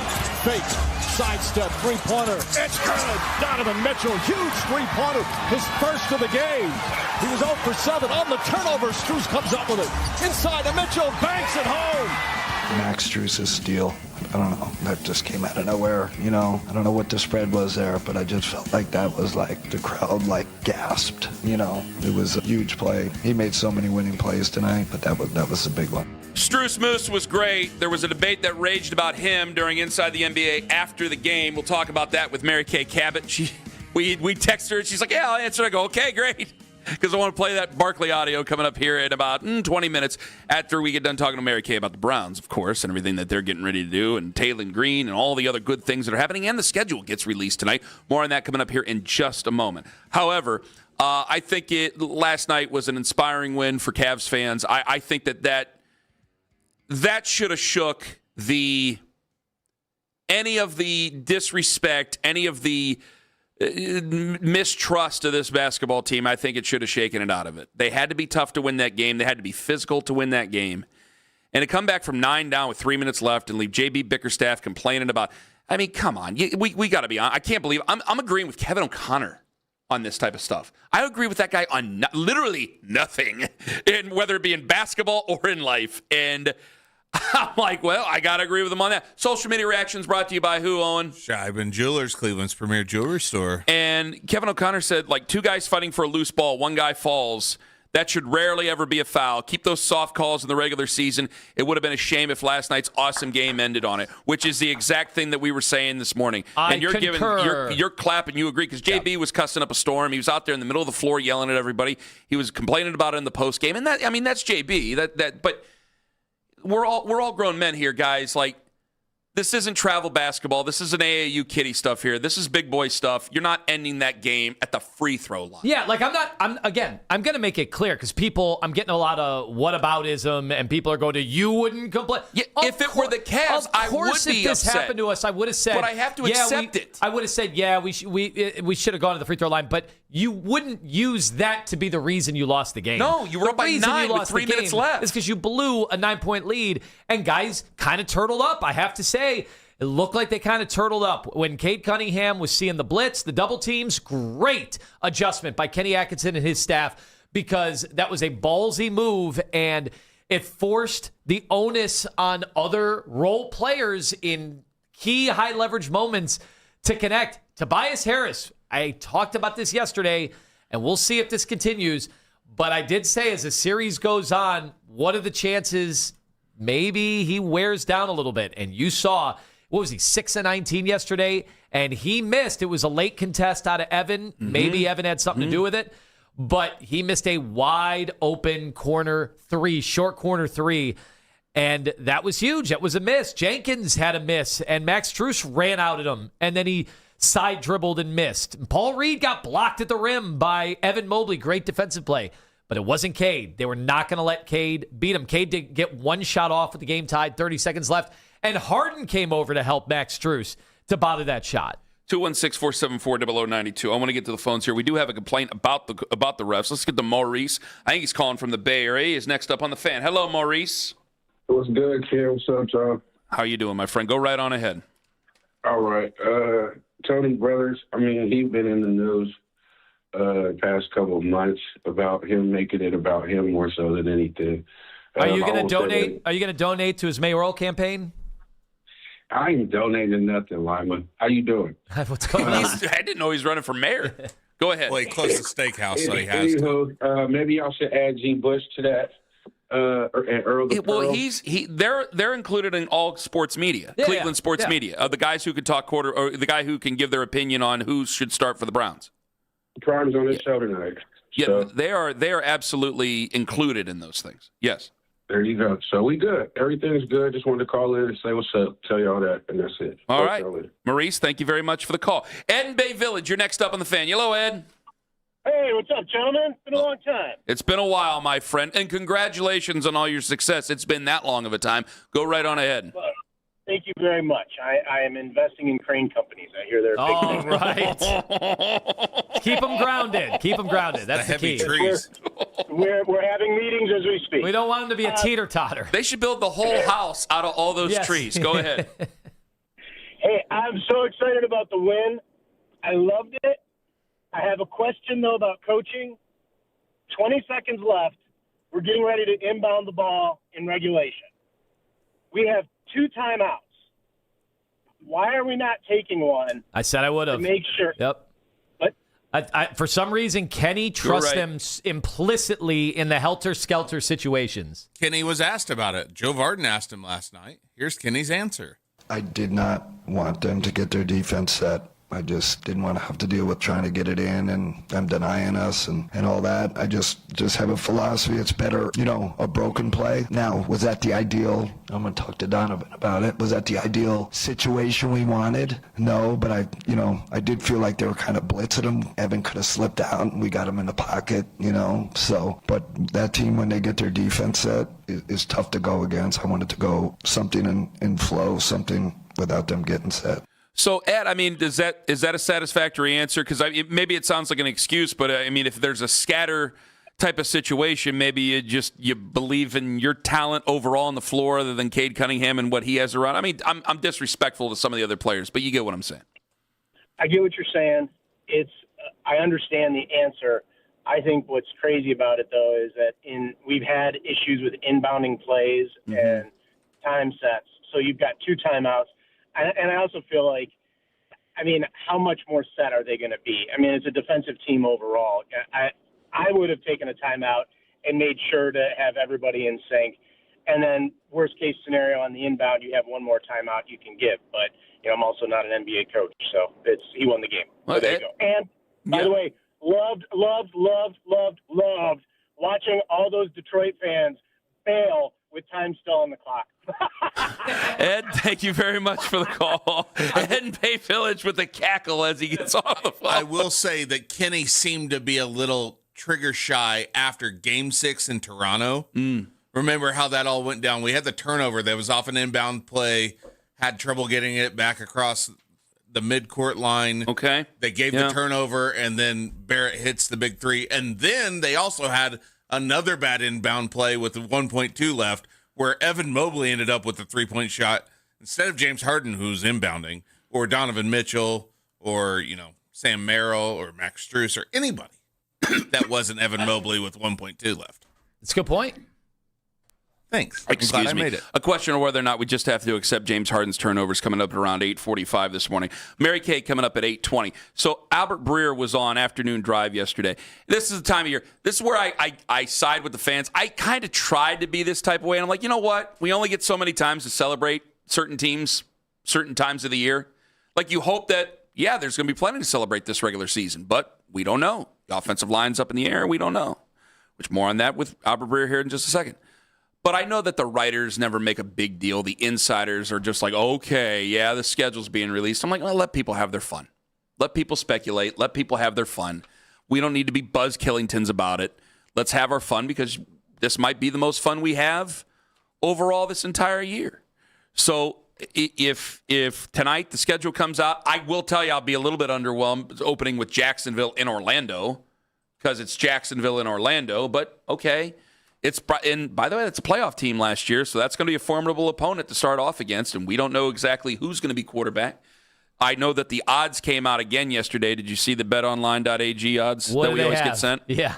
They have Deshaun as leader for week 1 starter. I understand that. But Albert Breer was asked yesterday, because he's on Afternoon Drive every week, can the Browns compete despite that QB situation? Hit it. I think this is another year for them of developing young talent, building assets, and I think that's going to be kind of an ongoing thing, and continuing to invest in the future. On the field, what that means is pouring into Mason Graham, Harold Fannin, Carson Schlesinger. On offense, you've got 2 young receivers, Casey Concepcion and Denzel Boston, and Spencer Fano at left tackle. Look, I give them credit because, you look at what's happened in Pittsburgh and keeps doubling down on an aging core. I give the Browns some credit for like looking at it and saying like, okay, the Myles Garrett, Denzel Ward core has sort of started to age out. Like instead of just spinning our wheels, let's try to get younger and let's invest in younger players across the board. They got younger on the offensive line, way younger on the offensive line. You know, I think they continue to get younger on defense. Part of the reason why I've said for a while now I would look at trading Myles Garrett. Like I think that's where they're going. They're going towards a future that's going to be built around those younger guys. I still look at it like this is going to be a year of development. This is going to be a year where you're going to continue to pour into the guys that contributed for you last year and pour into the rookies. And you hope, you know, by the end of the year, there's a pretty bright light at the end of the tunnel. And maybe at that point, you know who your quarterback is going forward. I tried to put a moratorium on the Myles stuff. We're 2.5 weeks away from starting to get nervous. June 1st is going to be coming here. We're going to have to be monitoring things. I can't deny it. Now, that said, all their actions have showed you they don't plan to do this plan that everybody's making out for them, that they would trade Myles, they would start to rebuild. You know, I know it, when Albert Breer says they're getting younger on the offensive line, I go, yeah, they did take a couple offensive linemen. Parker Brailsford might start for them at center, and Spencer Fano will absolutely start at left tackle, but you went out and you got veterans as free agents. So you could have continued to get really young on the offensive line if you wanted to. You could have continued to let some guys go. You still brought guys in. You still kept guys who are of higher salary. You have a new head coach. You may make a very unpopular decision and start Deshaun Watson, not because of $230 million, because you believe that he's the best quarterback on this roster. Everything that they've done, if they trade Myles Garrett, that torpedoes this entire sentence. Yeah. But everything that they've done tells you that they think they're closer than a lot of us, than a lot of everybody else does. Yeah, but how many teams, I don't know. Obviously, if you look at win expectations, I mean, most sites, they still have the Browns as one of the bottom 5 in the league. So the reason we love the NFL and love this league is on paper, you can look like you have a very young, not so great football team, inexperienced football team, and they can take the league by storm if those young draft picks are really good. Yeah. But typically, if you're starting significantly 2 wide receivers that are rookies, a second-year tight end, second-year running back, potentially 2 rookies on the offensive line, like that is a formula for losing a lot of games normally. We got with either a 5th-round quarterback from the year before, or a Deshaun Watson who hasn't been good in 6 years. Remember when Andrew? That is a formula for losing a lot of games. I understand that, but you remember when Andrew referenced the Chicago Bears, and I kind of rolled my eyes, going, I don't know about that. It might be a formula, but I don't think they're planning on it. They've planned on it before. Like you mentioned the other teams. Let me just say this real quick. The Dolphins look like they're getting ready for 2027. Yes. The Jets look like they're getting ready for 27. The Cardinals look like they're getting ready for 27. That was just off the top of my head writing those down. I don't think the Browns are acting as a team. Now, I told you my crazy conspiracy theory before, who they might be still making sure that they have a good foundation for just in case, because that guy will absolutely work the draft the way he wants to work the draft. His family is notorious for it. But that's a conspiracy theory that I can continue to bring up as time goes on. It's just their actions have not led me to believe that they're getting everybody ready to go out and lose football games this year and get ready for 2027. It's the exact opposite. But I just don't think you need to plot to lose games in the NFL. You just play a lot of young guys. You lose a lot of games in the NFL playing young guys, right? Let's ask Mary Kay about that in 5 minutes on The Fan. XTENDAV.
Florida, the defending champ. He'll start at 2:05. Get all the latest Browns content filtered right to your phone during this offseason by following the Browns playlist and 92.3 The Fan on the Odyssey app. Headline sports news every 20 minutes right here on 92.3 The Fan. From the University Hospital Sports Desk, I'm Jeff Thomas.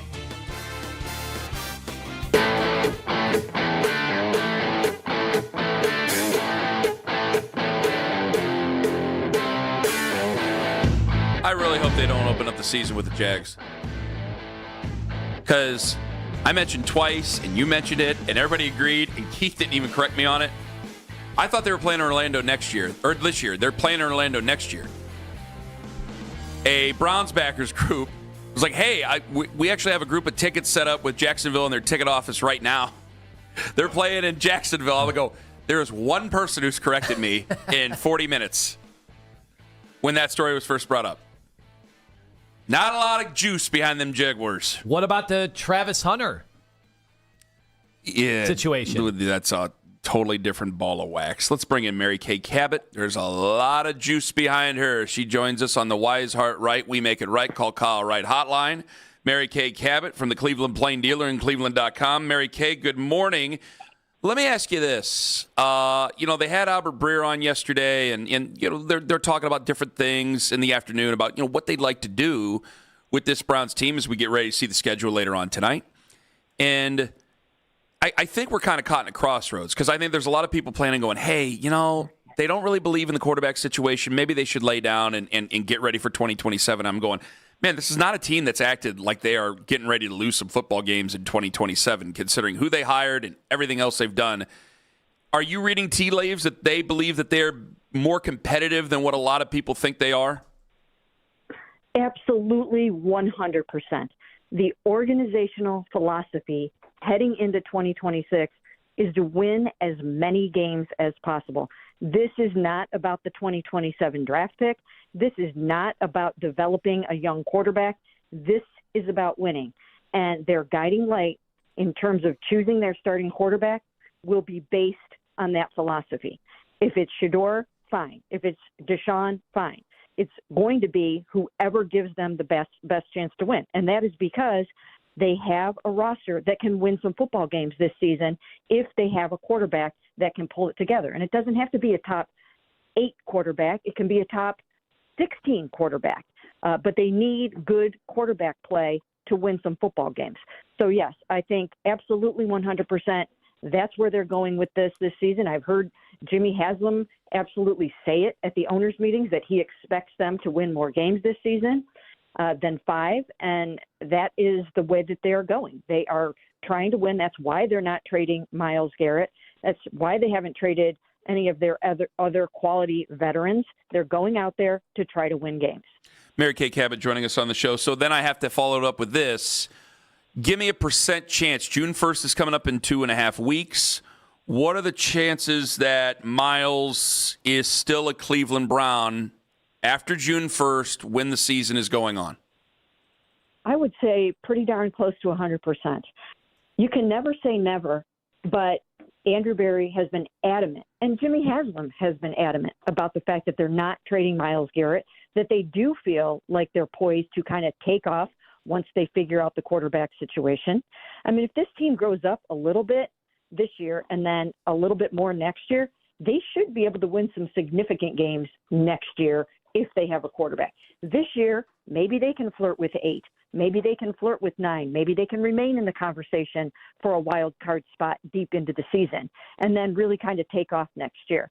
Well, Myles is still going to be Myles Garrett next year, and they don't want someone else to benefit from that. They want that for themselves. So I would say right now at this point, still pretty close to 100%. All right, Mary Kay, does it matter to you how often people have talked about the upcoming schedule this year and how, quote, easy it's going to be when we know the NFL, there is such a topsy-turvy way that the bad teams turn into good teams, the good teams turn into bad teams yearly? Well, when I've looked at their opponents from, for 2026 and some things that happened in 2025, you got 5 teams on that slate that went 8-9. And some of those teams had quarterback issues. where they lost their quarterback for the season like the Falcons did. Michael Penix missed the final 8 games. You look at the Colts, and Daniel Jones ruptured an Achilles and missed the final 4 games. Those teams were on the cusp of making the playoffs. So, yes, the Browns are only facing 3 winning teams from 2025 and 3 teams that made the playoffs. But there are extenuating circumstances when you look at what these teams might possibly become in 2026. You've got John Harbaugh coaching the Giants. You'll have Jackson Dart in his 2nd season. We all, I think, know what John Harbaugh is capable of when he's coaching a football team. You've got 2 other 2025 draft picks that are quarterbacks moving into their 2nd seasons in Cam Ward with the Titans and Tyler Shuck with the Saints. So those guys could make that 2nd-year leap, perhaps. You look at the Raiders. You've got Fernando Mendoza. Who knows what he'll be able to do in his 1st season.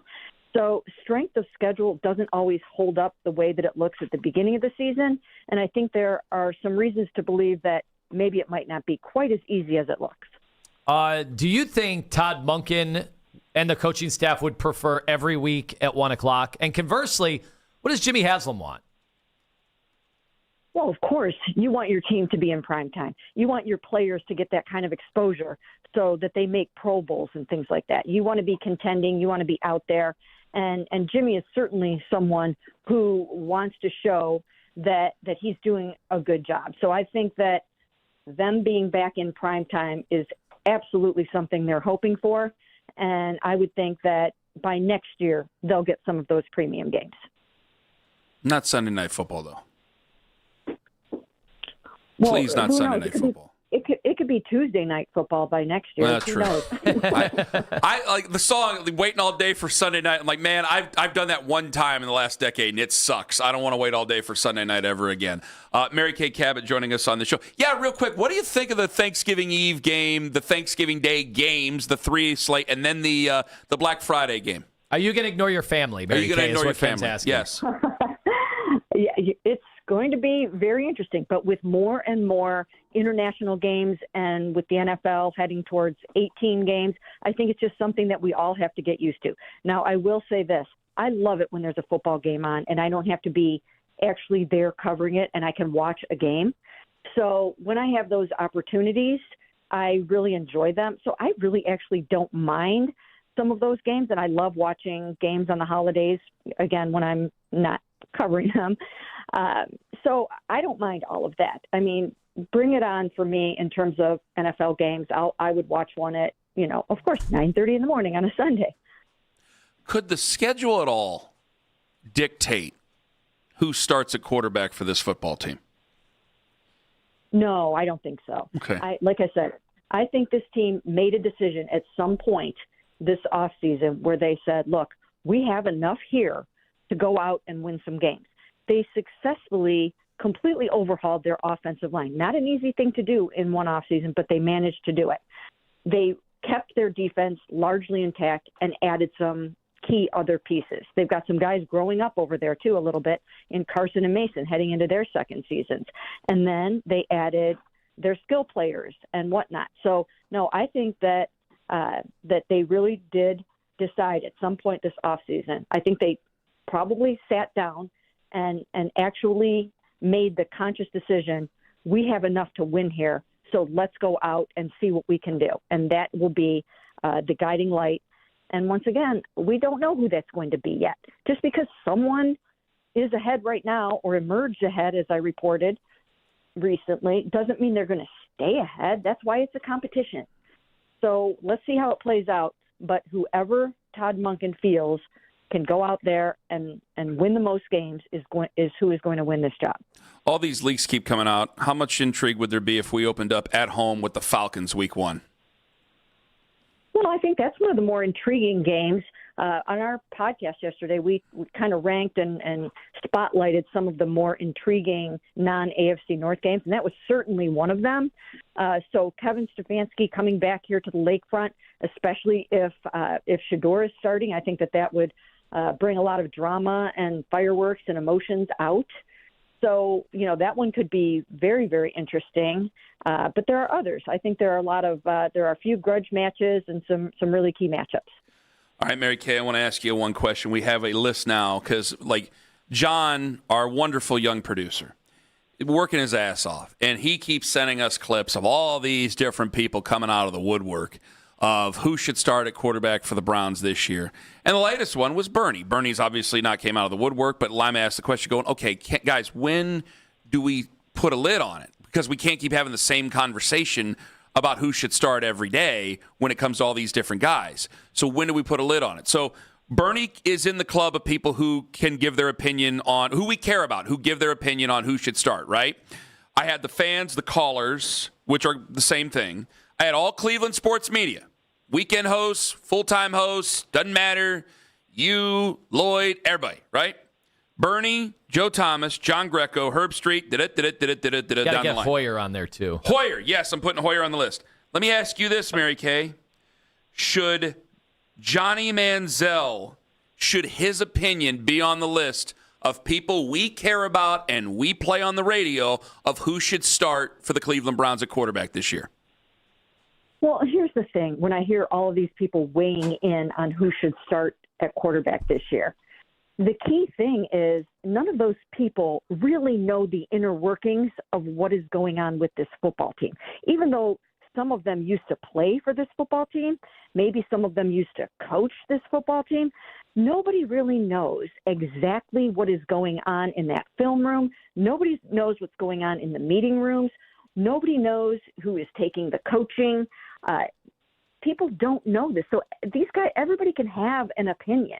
And when it comes to my opinion in saying that they should just have named Deshaun QB1 to let this thing get going, it was just about that. It was about the process of getting the first team working together. If I had been told or in my reporting discovered that Shedeur was nicely ahead and doing a really nice job in all of these practices and getting the first team reps and looking like maybe he's going to win the job, then I would have said the same thing about him.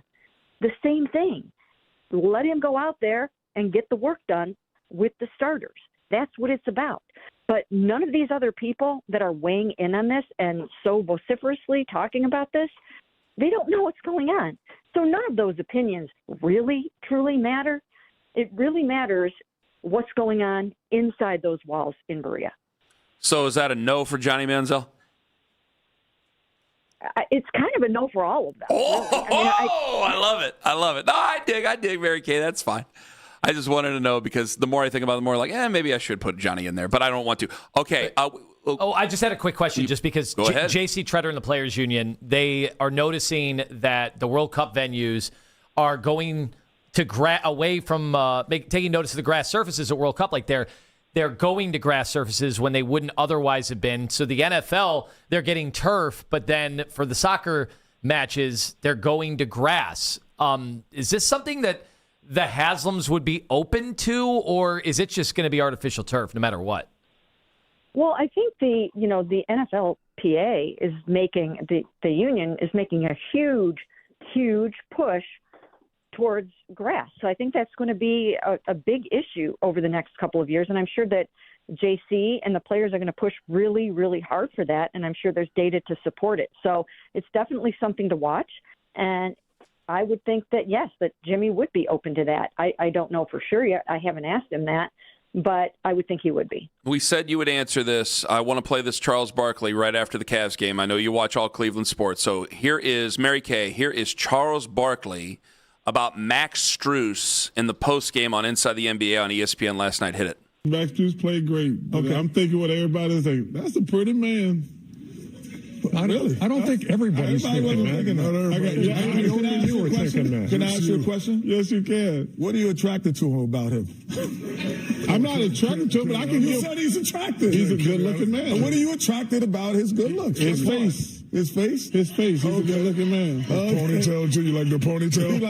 You like the fact that he's wearing and the headband? Ponytail, boo-boo. A T-shirt? I told y'all about the T-shirt. I told you. I don't believe in the man bun thing. But is a T-shirt? But you're able to overlook that. Listen, man, don't be hate. That's a pretty man. We don't just value your opinion on sports. We value your opinion on everything, and people know that. We've asked you wild questions throughout our history together. is Max Strus good-looking, a pretty man? Because there was actually a vicious debate off the air about this in this studio.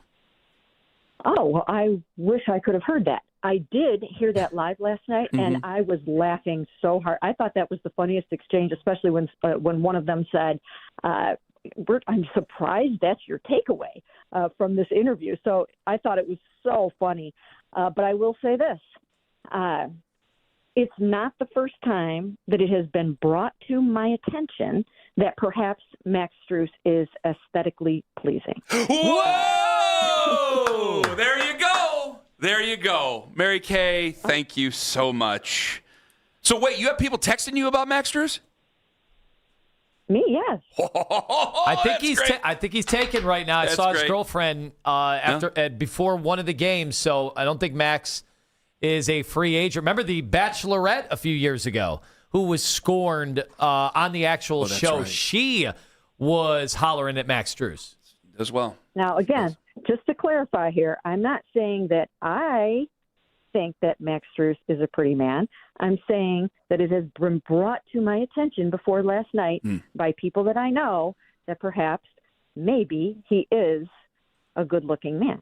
And I will also say that I think that Charles Barkley spoke for a lot of women in Cleveland.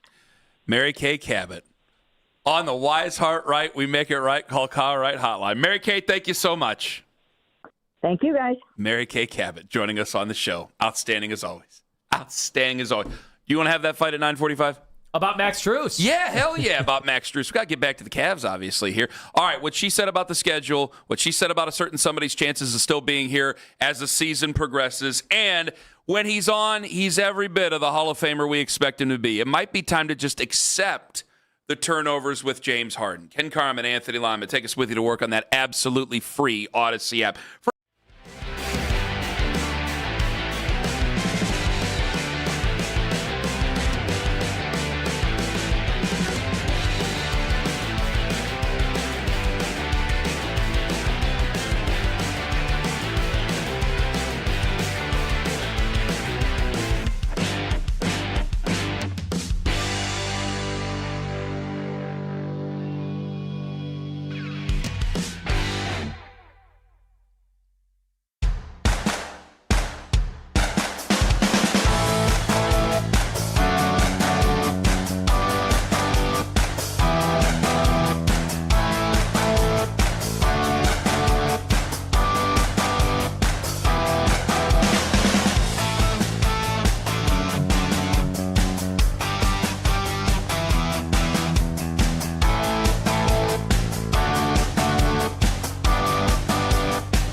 pricing, fast service, and locations near you. Consumer Tire, where your ride comes first. ConsumerTire.com. When you want the latest on the Cavs, we're the station you turn to first. 92.3 The Fan is Cleveland's home for breaking sports news. Your teams, your station.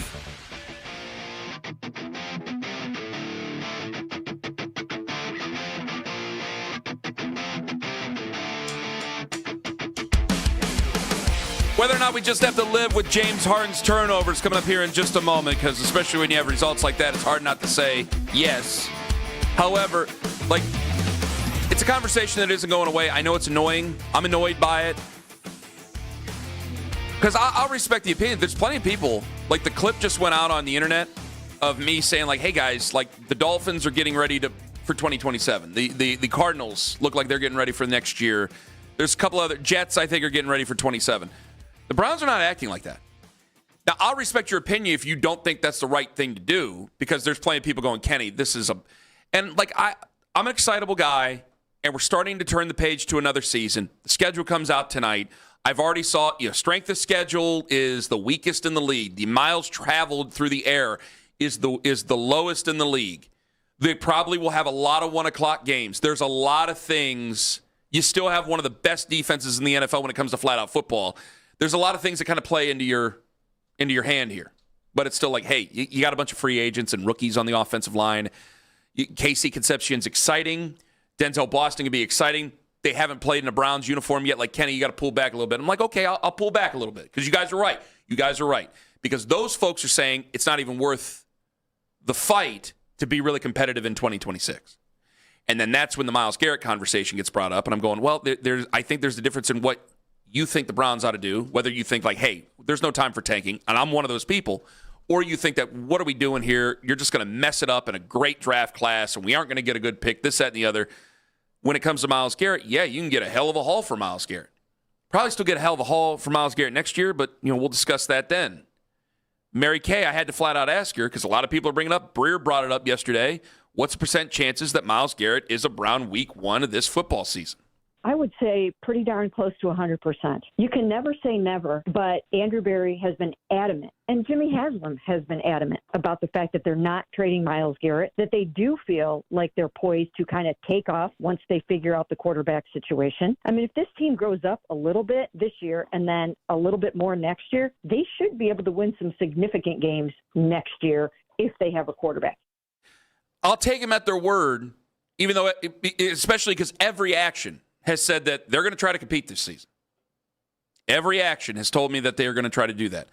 But I'm not going to lie to everybody and say, okay, June 1st, June 2nd, especially after June 1st, is when we're going to start paying attention to a couple of things. That's all. I just don't have to. Can't help it. But I don't include a Myles Garrett decision as one that is correlated at all with them rebuilding the team. That's what they've done. They're rebuilding the team. The two years in a row they've gone younger, and I don't think it's to go to the Super Bowl this year. Do you? No. So I don't think that has anything to do with the Myles Garrett part of this. But I see a lot of teams in our own division at a crossroads, and it starts to mess with your emotions. Sure. I mean, look, Dallas traded, Parsons right before the season started, right? Yeah. And August. And, the Cowboys are always trying to win, but they weren't going to pass up a crazy offer, and that's why I don't think the Browns would pass up a crazy offer, because the whole point of this is to be smart about your windows, and they're supposed to be one of the worst teams in football this year. I felt that Dallas would be dead in the water. They still had talent on that football team. There was injuries, obviously. I thought they'd be dead in the water after that trade. I think if you were to move on from Myles, people would feel like they're definitely dead in the water going in. Yeah, you would assume, but you never know with quarterback play. That was play. the first-year head coach going into last year with the Cowboys. You're right. Yeah, you are right. And obviously what would happen? Imagine if Shedeur ends up being really good this year and they traded Myles. Everyone would lambaste the Browns for doing that, but wouldn't it also be part of, you're giving Shedeur 3 first-round picks over the next few years? Mm-hmm. That's huge. That's absolutely huge, especially considering how talented next year's draft is. It's all about maximizing windows, and it's what are the odds that whoever the quarterback of the Browns is when they're good again, whether it's Shedeur now or the guy they take next year, right? If they end up taking somebody next year. Mm-hmm. What are the odds that those two windows work in unison, that it ends up being the perfect storm. That Miles is hit in his prime, and that next quarterback is less in his prime. 50%. I think it's way less than 50%. Okay, well, I'm being generous probably. Because think about it. If they end up just being bad this year and they keep Miles, then you're going to draft a quarterback the following year. When is that quarterback going to be really good and ready to make a run? Going off it, how old is Miles going to be? That's fair. That's fair. Now, it can happen sooner than later, but that's fair. But let me ask you this real quick. We bring up Micah Parsons last year, and that's like, man, that's August. Like, we have a lot of time to sit around and twiddle our thumbs and wonder if bad things can happen here. But Micah was in a contract dispute. Miles is not in a contract dispute. I know they rework some things. Hell, I think right now it might be more likely they sign him to extra money to make him the highest paid guy again. I think it's more likely to do that than they were to trade him. I'll stick my foot out there and I'll say it right then and there. If I were Miles, I'd be demanding that I need to be the highest non-quarterback in football right now. And very well, that move might have been able to do something like that because he is obviously worth his weight in gold. And he means everything to the franchise, even though the franchise hasn't been that good. And I think that they desperately don't want to go back to 2016, 2017 land. They don't want to do that. They know, people are going, well, they got to build it for 2029. You got to have something competitive before 2029. Yeah, I can't just say, well, now we're going to compete. Why? Because you have a new stadium? Like, the Indians did not just all of a sudden started being a competitive team to us in 1994, but John Hart would go, hey, man, this started in 1989 when this stuff was going on. Like, it takes time for certain things to happen. And so I would think that, I would say it's probably more likely they sign him to extra money than to trade him. Because if you trade him, especially in August, talk about torpedo in the season. 216-474-0092. Let me ask you right now. It's easy to say this after a big win that you snatched out of the hands of defeat. Do we just learn to live with James Harden's turnovers? Yes or no? Yeah, it's a yes. And I want you to explain why in 5 minutes on The Fan. Anthony Lima for QC Kinetics, where a lot of you have been trying to live with chronic joint pain or maybe pain associated with arthritis.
Headline sports news every 20 minutes right here on 92.3 The Fan. From the University Hospital Sports Desk, I'm Jeff Thomas.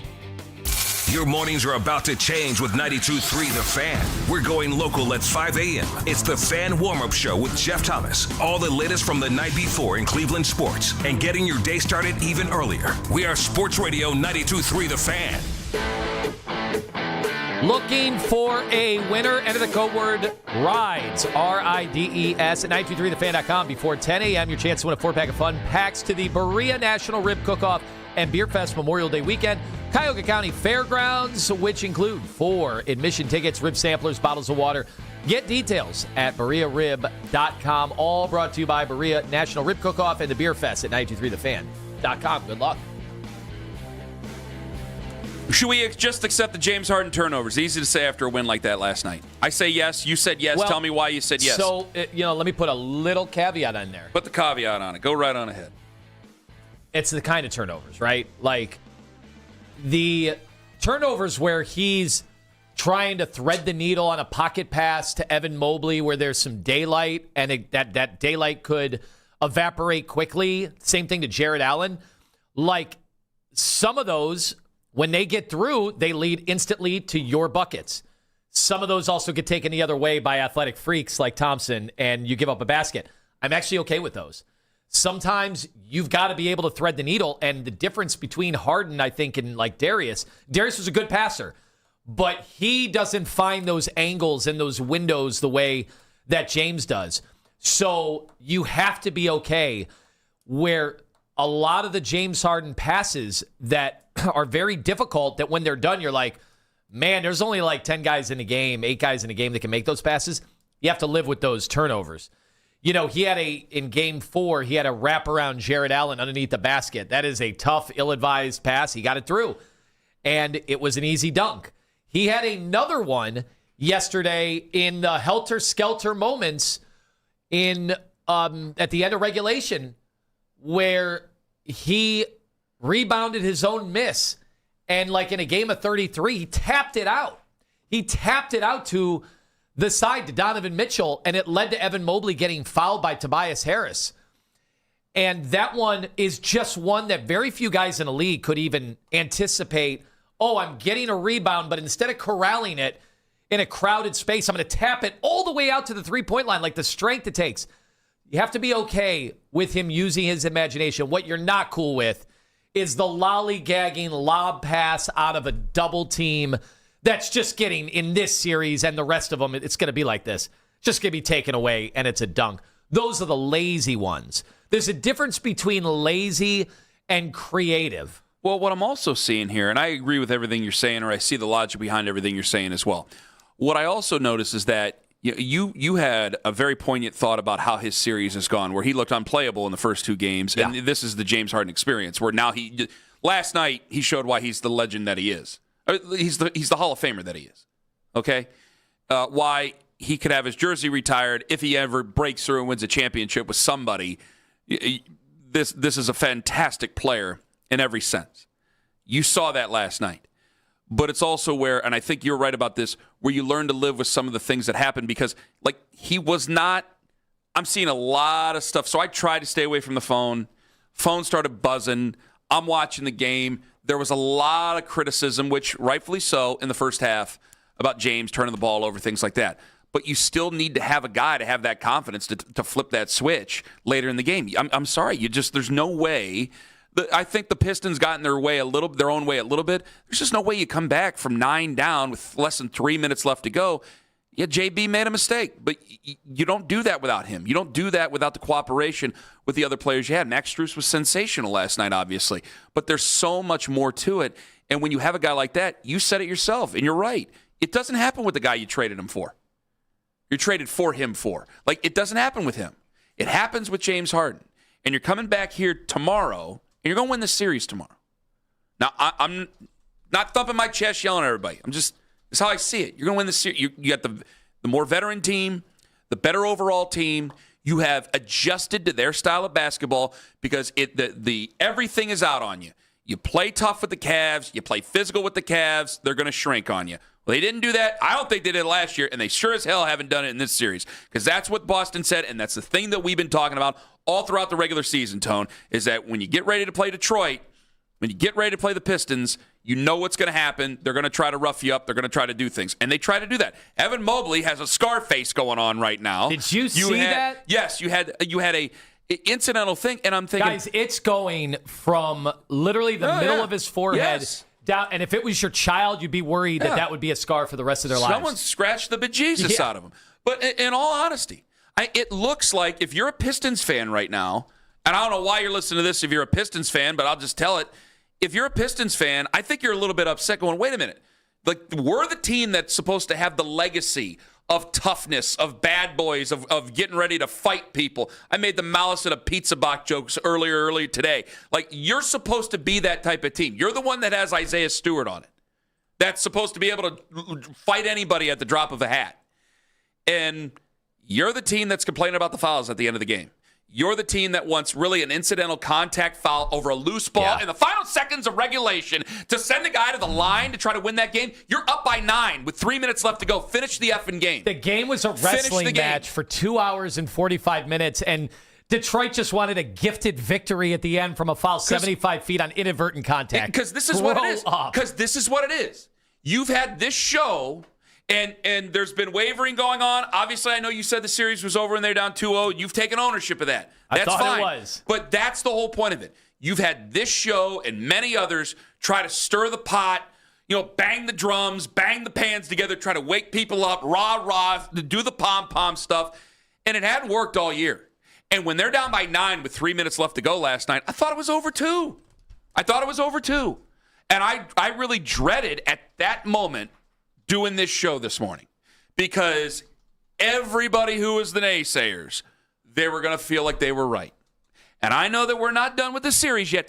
Everybody who was naysaying, everybody who was upset going, see, been telling you about James Harden. With 3 minutes left to go last night, they were right. And I was dreading it to come in here and take a beating because I'm going, well, now they're down 3-2 in the series. Their backs are up against it. Are they going to wilt at home and get booed off their own home floor? Like that started the creep into my mind. And that you're all of a sudden the ones that are complaining about fouls at the end of the game and a loose ball foul situation in the final seconds, literally the final seconds. And I understand it looked like Thompson had a little bit of a control of it at the backside of his hand. I get that. Fine. But you're not going to call that at that moment in the postseason, for crying out loud. It was so inspiring to me as a fan, and I think it's the best victory they've had, the most exciting victory, the most inspiring. Yes, the most exciting victory, the most inspiring victory I've seen since 2016. And we all know what game that was. Listen, guys, the ones that you think you're going to lose, that you turn around into wins, those always feel way better than just, I knew they were going to win and they win by 30. Like, that doesn't feel anywhere nearly as good at the end when you're hyperventilating, when your heart is pumping to that level, when you're sweating and you're walking around cursing because you think down 9, the game is over and the series is over. Yeah. And how many times in this series have you thought the series was over? I probably have now about 15 times. I did not when they were down 2-0, but it's easy to say that when you're sitting out there and you're not really watching the games. I did. I couldn't at that time. There were some things functionally, structurally that I was like, how are they going to recover when their two guards look like this in the first 2 games? And so how they have turned this whole series around. And then I think it does take something like that to not only rally a team together, and when a team goes through something like that, a fan base that has been saying, prove it to us. Prove it to us. Go on the road, prove it to us. All right, Harden, the guy that so many national pundits are like, shouldn't even be in the league. Terrible guy. I hate watching him. And when he authors up a performance like that, and on both ends, by the way, defense and offense, I posted the block he had in overtime where he's like, gimme. Like, those are the moments that can bring a fan base and a city together. And I do wonder if that, having to scratch and claw back from down 9 late and to win that game where the other team is bitching about the officials and the other team's fans are saying the Cavs are too physical. I wonder if that is what you need to uplift your spirits and get you squarely behind this team. If it's not, then I guess you're not a basketball. You just don't like basketball. You might just like the Browns and Guardians, and you might just, if you're with us right now, thank you for staying with us. Maybe you just are getting through the Cavaliers talk then, because that's the only thing that I can think of. If you're a Cleveland sports fan, I can I can see where you've been disappointed, bitterly disappointed, to the point where you've tuned out any sort of excitement throughout the beginning of this year. I mean, goodness gracious, they started off the season 17-16. There were questions about Kenny. The whole thing happened. But to see that win last night, let's not move the goalposts. There's still things that they have to do to finish this series off. But it's okay to say, if the worst possible outcome happened, and we come here on Monday and, oh my God, the season's over, you could always come back and say, I believed in them and they let me down. Don't move the goalpost now when you said on Monday night and Tuesday morning. I'm talking to everybody else. I know you didn't. Don't go moving the goalpost and say, well, they got to win on the road. They won on the road. And they won on the road in comeback fashion in a game that they had to go out and take. So if they did that, let's stick to our guns here and be honest that was an inspiring win, and that builds trust. Do you trust them again? Maybe not fully. Because you got a whole series coming up. It depends on what your standard was for the Cavs to begin this year. Maybe you're like, hey, they still got to get through the Knicks. I ain't hearing nothing. Okay, fine. But if you were one of the ones that were naysaying and said, this is a series they're going to lose, you guys are trying to fill people up with hope, it's garbage. You cannot tell me you still feel that way after last night's win. They played physical. They paid the physical price to it. They took it to the Detroit Pistons. Again, historically the team that's supposed to play tough guy basketball, they did it. They left them complaining at the end of the game, and they're coming back home 3-2 in this series with a chance to close it out tomorrow, and I really think they will. If that doesn't build trust, then you just don't like the Cavs. It's that simple. 216-474-0092. I mean, I can't put it out any more clearly. If you didn't like that, or if you don't trust them after that, or you don't believe you can trust them after that, you just don't like the Cavs. I mean, I think people forget playoffs are hard. They really ask the Knicks fans when they thought they were going to get eliminated by the Hawks in the first round. And I can't do what our generation, I'm glad you brought this up. Let me say this real quick. I can't do what our generation has always done with the Guardians, where everything's compared to the 90s Indians. It was a different game back then, wasn't it? Didn't the Yankees play the game differently as far as spending's concerned and all that stuff? The reason I say it is that it was a different league when you know who was here. When LeBron was here the first two times, especially the second time, it was a different league.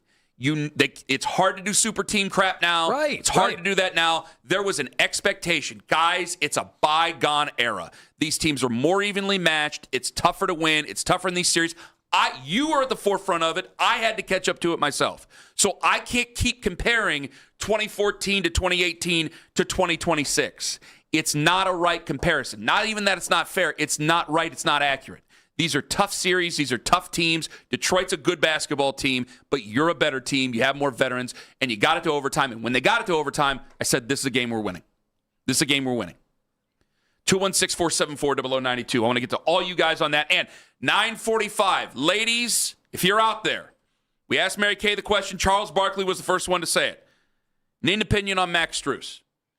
Need an opinion on Max Strus. For all the ladies out there, need the opinion on Max. 9:45 on the Fan. Good Nature Lawn Care. They came to the house yesterday.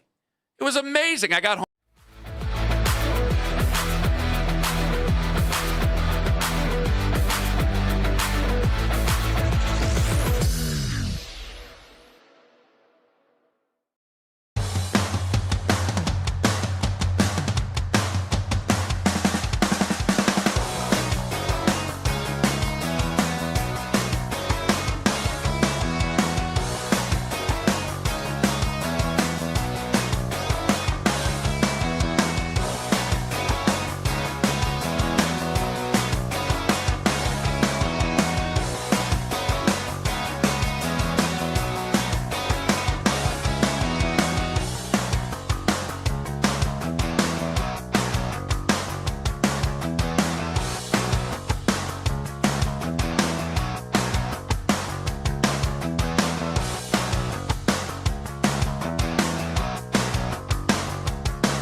at 2:05 this afternoon. Listen to the Fan Rewind weeknights 11 to midnight. All the best segments from all our shows. You can always listen on the Odyssey app. Headline sports news every 20 minutes right here on 92.3 The Fan. From the University Hospital Sports Desk, I'm Jeff Thomas.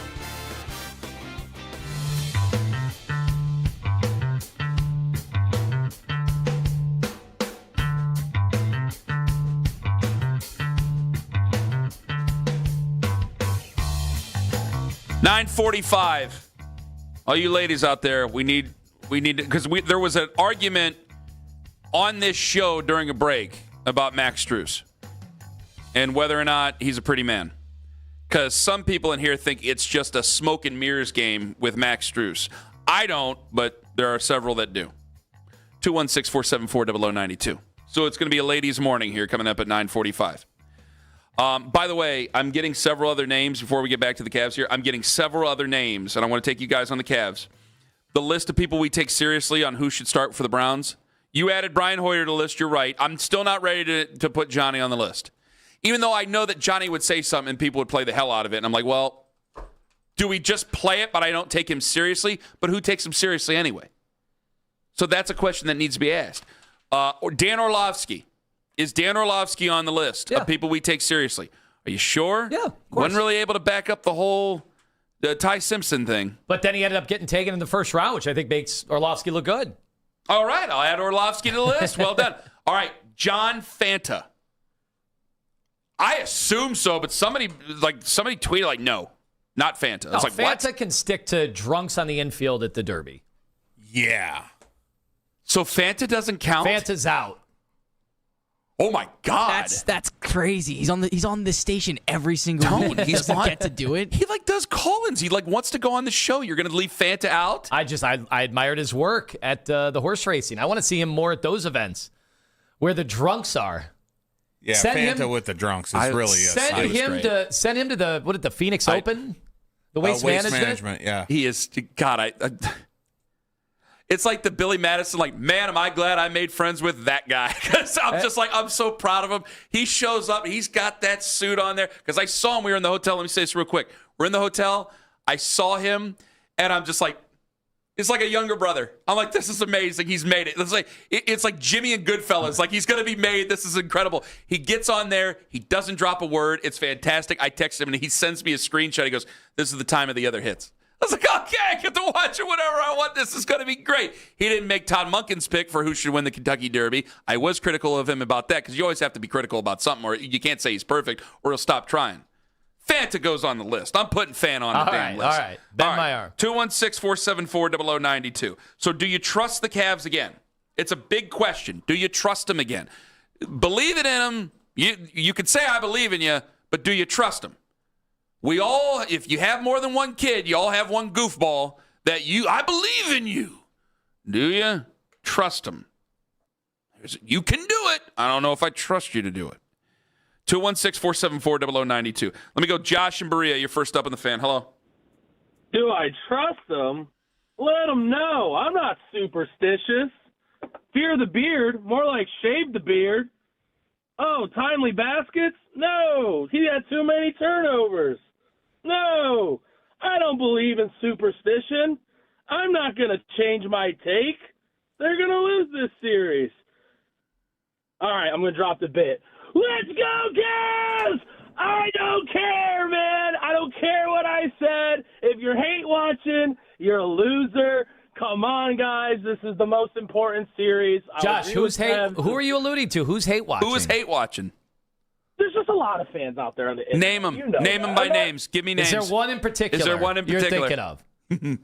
Is there? I know what you're trying. This is why you're the slippery. I know what you're trying to do. On this station. It's definitely not someone on this station. No, definitely not. No, we're not doing semantics. But, I've always been a rah-rah guy for this team. I didn't love the James Harden's trade, but whatever, guys. We're up 3-2.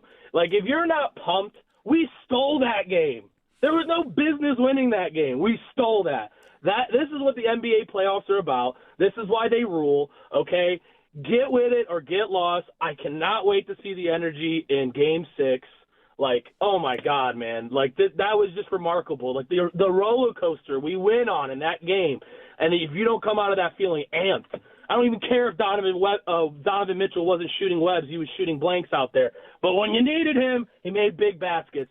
James Harden, when you needed him, he made big baskets. And Evan Mobley made clutch shots. Like, that's a game, if you're a big Mobley fan, that's a game you could look at and be like, wow, he has some cojones. Because when we needed, when we're down 9, some timely shots, boy, did he step up and make them. So let's go, Cavs. Let them know. I mean, we got to. Let the music going. Let them know. Yeah, here you go. Why? We don't call bits. Yeah, it kind of is tradition. I mean, let's be serious. It is kind of tradition that he gives him the big boot. I'll tell you, the point Josh made about Evan Mobley, there was a moment, there was a sequence where Evan Mobley looked like the baddest guy on the floor. And I know we have had our fun with the way Evan talks, with his slender build. But, man, if he didn't have takeover moments in that game, then drawing the foul on Tobias Harris to get to the free throw line to tie things up. And Evan had a huge block at the end of regulation. Paul Reed. You should have heard him in the postgame last night. It was definitely a big game. Needed that one. We got it. Job's not done. We need one more. Protect home court and keep moving forward. Hard ass. Yeah, hard ass. This playoffs, it gets very physical. So you got to fight through all that. It comes with the territory, especially protecting the paint down there. It gets a little hectic, and you don't always get called for little fouls here and there. So you got to keep playing through it, and that's what I did tonight. And that was the nicest way of calling out the refs I've ever heard. Well, you kind of got to keep it on the downsy after what happened at the end of regulation. You don't want to. I'm not going to rock the boat. I know that everybody's got to argue for the fouls, but you don't want to rock the boat there. I wanted to ask you. Well, I'm going to get back to the phones here in a second. Go ahead and ask me. So John asked me before the show, and remember, when they traded for James Harden, John, who is a Philadelphia 76er fan, is like, you'll see in the playoffs. And hey, to his credit, there have been some. Was he giving you hell last week?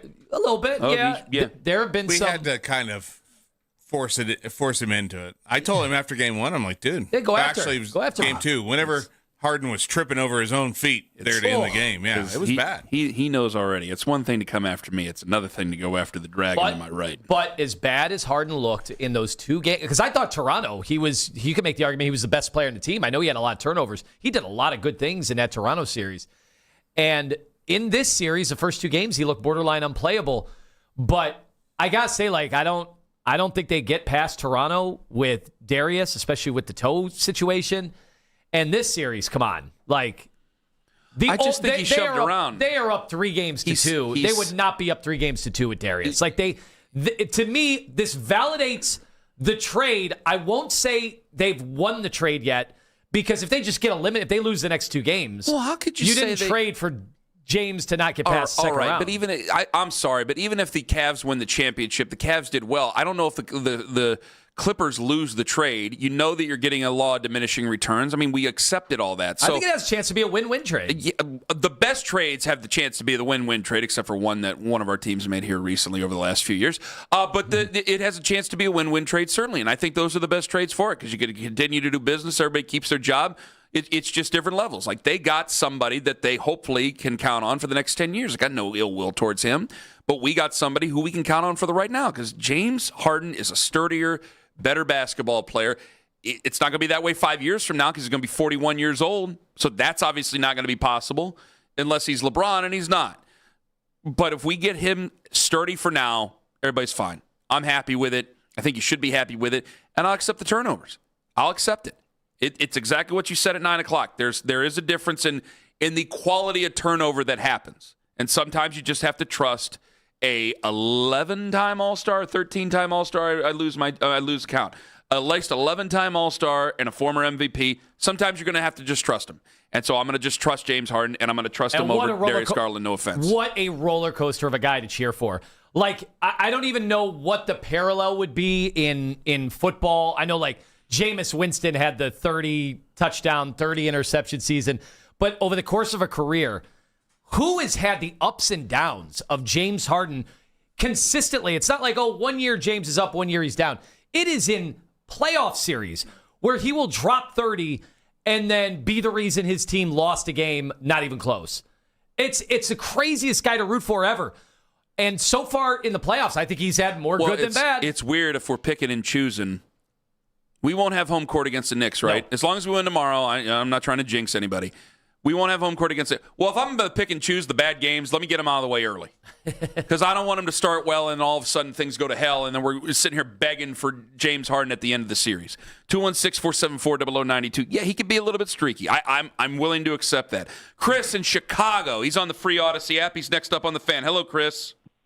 Guys, you have a great show, by the way. I don't know if anybody's ever told you that. Thank you. We appreciate it. Anyway, hey, a quick schedule thing real quick before I go to my Cavs take. Yeah. Wouldn't it be better if we didn't know all of the opponents other than the divisional opponents before they have – like, why do they always announce the opponents ahead of time? I never understood that. That kind of gives you something to talk about during the offseason. It's a formulaic thing. You know that. Uh-huh. You can look that up now to see who they play next year, except for the teams that finish the same as you in the divisions. Yeah, and then I get it, the other divisions and stuff, but it'll be maybe a little bit more of a surprise. I mean, the second Kevin Stefanski got hired by Atlanta, it was like, and they're at home this year. That's why I mentioned to Mary Kay, like, boy, wouldn't it be great if you played the Falcons at home week 1? That's right. Be cool. All right, so my Cavs take is, let's go back 20 years. LeBron, Game 5 in Detroit, takes over. Game 6, the Cavs come home and they lay an egg. 19 years ago, though, was the Boobie Gibson Game 6 against the Pistons, which propelled them into the 2007 finals. Which one will it be tomorrow? I'm hoping it's going to be the Boobie Gibson one. And who will step up and be Boobie Gibson tomorrow? Would that be Max Strus then? It could be. Honestly. It could be Sam Merrill. When it comes to Max, I just assume when he has a great shooting day, 1 or 2 bad ones are coming up next. He's like the epitome of the streak shooter. But the thing about Max, it's different and is so much enhanced compared to previous versions of Max, is he's doing so many of the little things. Oh, yeah. And those little things are becoming big things. 100%. He's impressed me this year. I was not a fan of his on the Cavs, but he's had a really nice postseason this year. Chris, thank you very much for the call, my friend. Alex in the Rock Hall. You're next up on the Fan. Hello. Last night we didn't take no prisoners. You heard me, man. Hey, look, listen. The Strus is loose. The Strus is loose. And I was telling my coworkers, I said, as long as we can defend, as long as we can keep that back end of the backcourt solid and tight, we're going to win. And what did he do in the backcourt? Oh, in the front court. What are you talking about, the steal? In the midcourt. Yeah. As long as we can do that and keep them there, we're good to go. And look, listen, a lot of guys here at work, they were talking crazy yesterday, talking a little crazy. And I don't want to say on air, I made a little money. But you're allowed to talk about your bets on the air. That's fine. I don't. That's okay.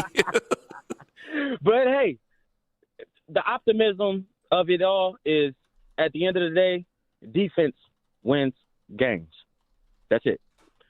Guys, take it away. All right, Alex, thank you very much for the call. Now that was a call. A hot air balloon? 216-474-0092. Check the messenger. All right, coming up here in about 5 minutes.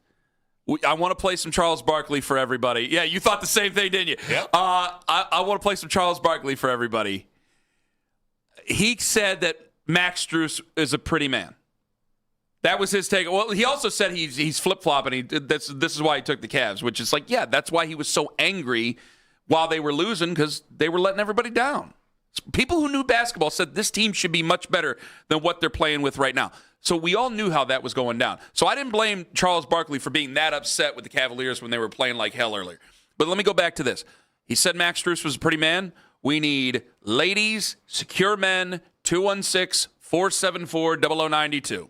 We had a knockdown drag-out in this studio about Max Strus during one of the breaks. And we got the schedule coming out tonight. And we will have to get ready for Game 6 in Cleveland, where, yeah, I'm already calling it a win. Ken Carman, Anthony Lima, live on the Fan. American Platinum Door and Gate.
miles away. Explore what's possible. Ask your doctor about Tremfya. Visit Tremfya.com or call 1-800-526-7736. Talk sports deep into the Cleveland night. Overtime with Jake Volnick. Weeknights at 7. Sports Radio 92.3 The Fan.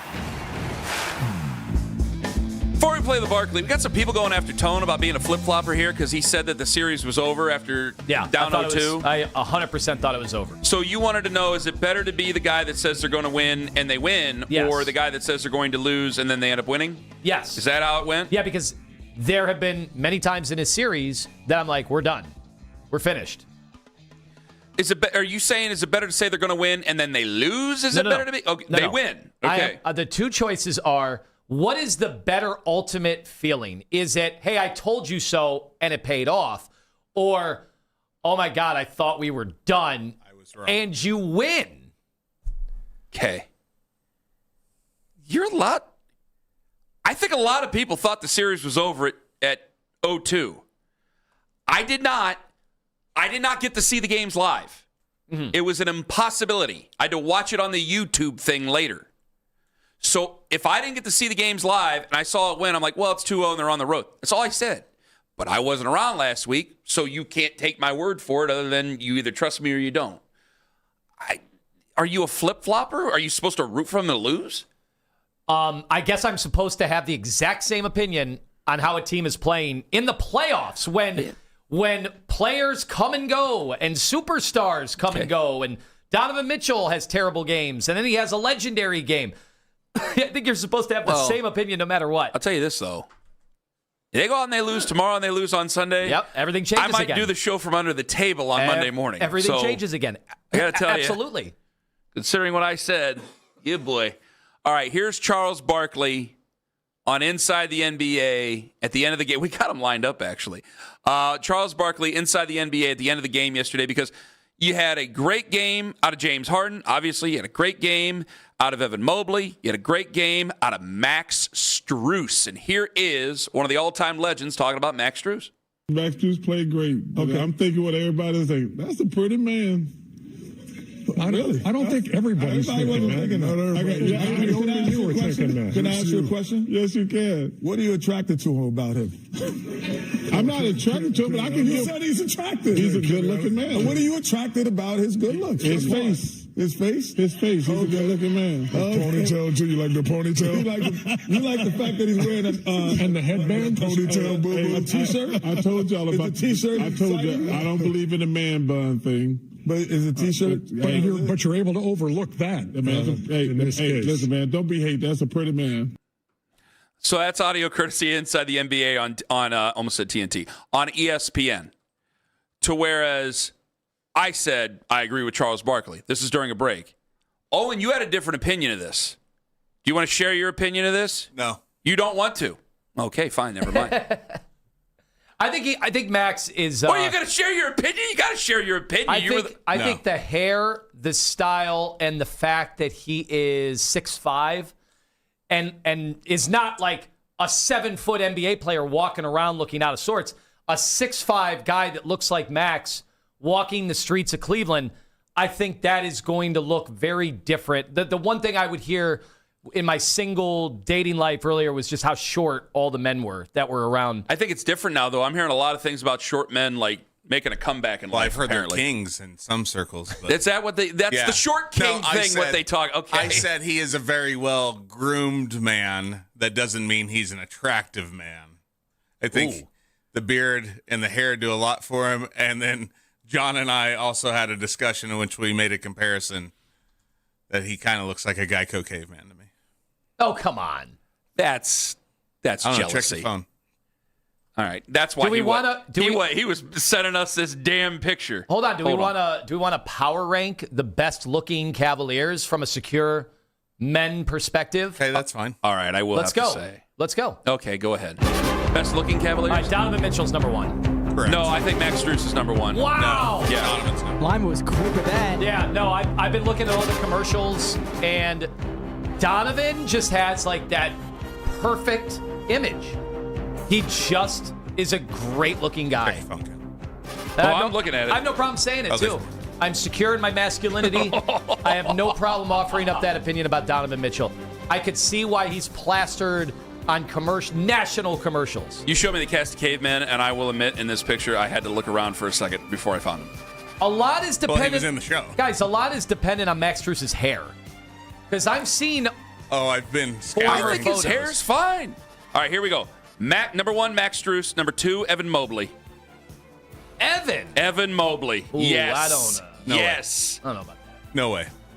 Does personality count? Because Jared Allen, just a wonderful hang. Guy.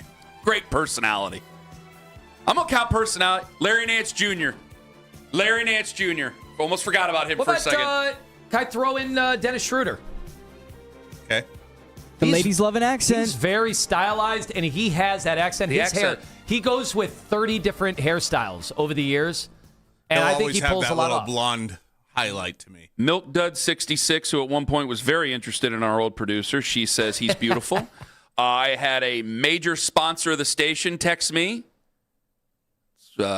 Business that's ran and owned by the ladies. And unless it's Vidal Sassoon, I don't care. She says he's absolutely gorgeous. Would like to set up certain members of the family with him. I think he's taken. I just got a text from an insider that is part of the Cleveland nightlife. Okay. The local Cleveland cleat and jersey chasing scene of women, Max is number 1 on all their lists. Look at those eyes. Tell me you don't get lost in them eyes. Look at those eyes. Google image search Max Strus right now and take a look at his eyes. There's a reason he wears that headband, Ken. So what?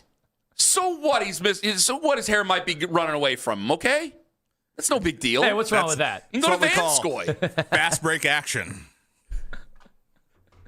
He's a full court player. He can half court or full court. He can do both. You bastards. And in Chagrin, right down the alley. And in Chagrin Falls, this is exactly the place I want to go to. Yes. And you're next up on the fan. Go ahead. Good morning, gentlemen. Morning. Yeah, so I said I wouldn't kick him out of bed for eating crackers. Yes. What about wheat thins? What's that have to do with the price of fish, man? Thank you so much. Victoria and Illyria, you're next up on the fan. Hello, Victoria. Hi, good morning, everybody. Good morning to you. I agree. Max Strus is a good-looking man. I don't really say men are pretty, but I think the 2024 Max Strus with the short hair, now he looks much better than. I'm not a fan of the man bun, but he definitely has a good face. I think Evan Mobley's second. And Jalen Tyson. Put him on the list. That's good. Oh, you like the bad boys. She likes a bad boy. I like that. Who's the bad boy now? Costanza with the GTO and the Yankee jacket on. I like it. Okay. All right. See, that's all it took was a game like that. Now they're the most likable team in Cleveland to again. get the city on their side. Now just don't screw it up tomorrow night. Or Sunday, guys. Yeah, you better not better show up tomorrow night. You better not mess this up. This is the first time all year. This is the first time in nearly a calendar year, actually, that people have been on your side. Do not mess this up. You realize we will not be on the air again after a game until Monday. Oh, boy. Well, you put a lot of pressure on me there. Oh, boy. Might feel another vacation coming on if they lose on Friday. I ain't losing. They're winning. That's a Ken Carman classic. They're going to win that game. Big thanks to everybody who joined us today. Mary Kay was excellent. James Harden, 31st in career playoff Cavalier blocks. He's only 3 behind both Channing Frye and Shaquille O'Neal. He has that many Cavalier blocks in the postseason? Yep, he has 10 already. Wow. Which is 7 more than Darius Garland. Thank you for paying attention. You'll be on the court. Sure that you're not booing, but you clap. Hey, sounds good. Where's your entourage now? Cool, I got on the last show. Oh, boy. This is an Odyssey Sports Minute. The Colorado Avalanche are headed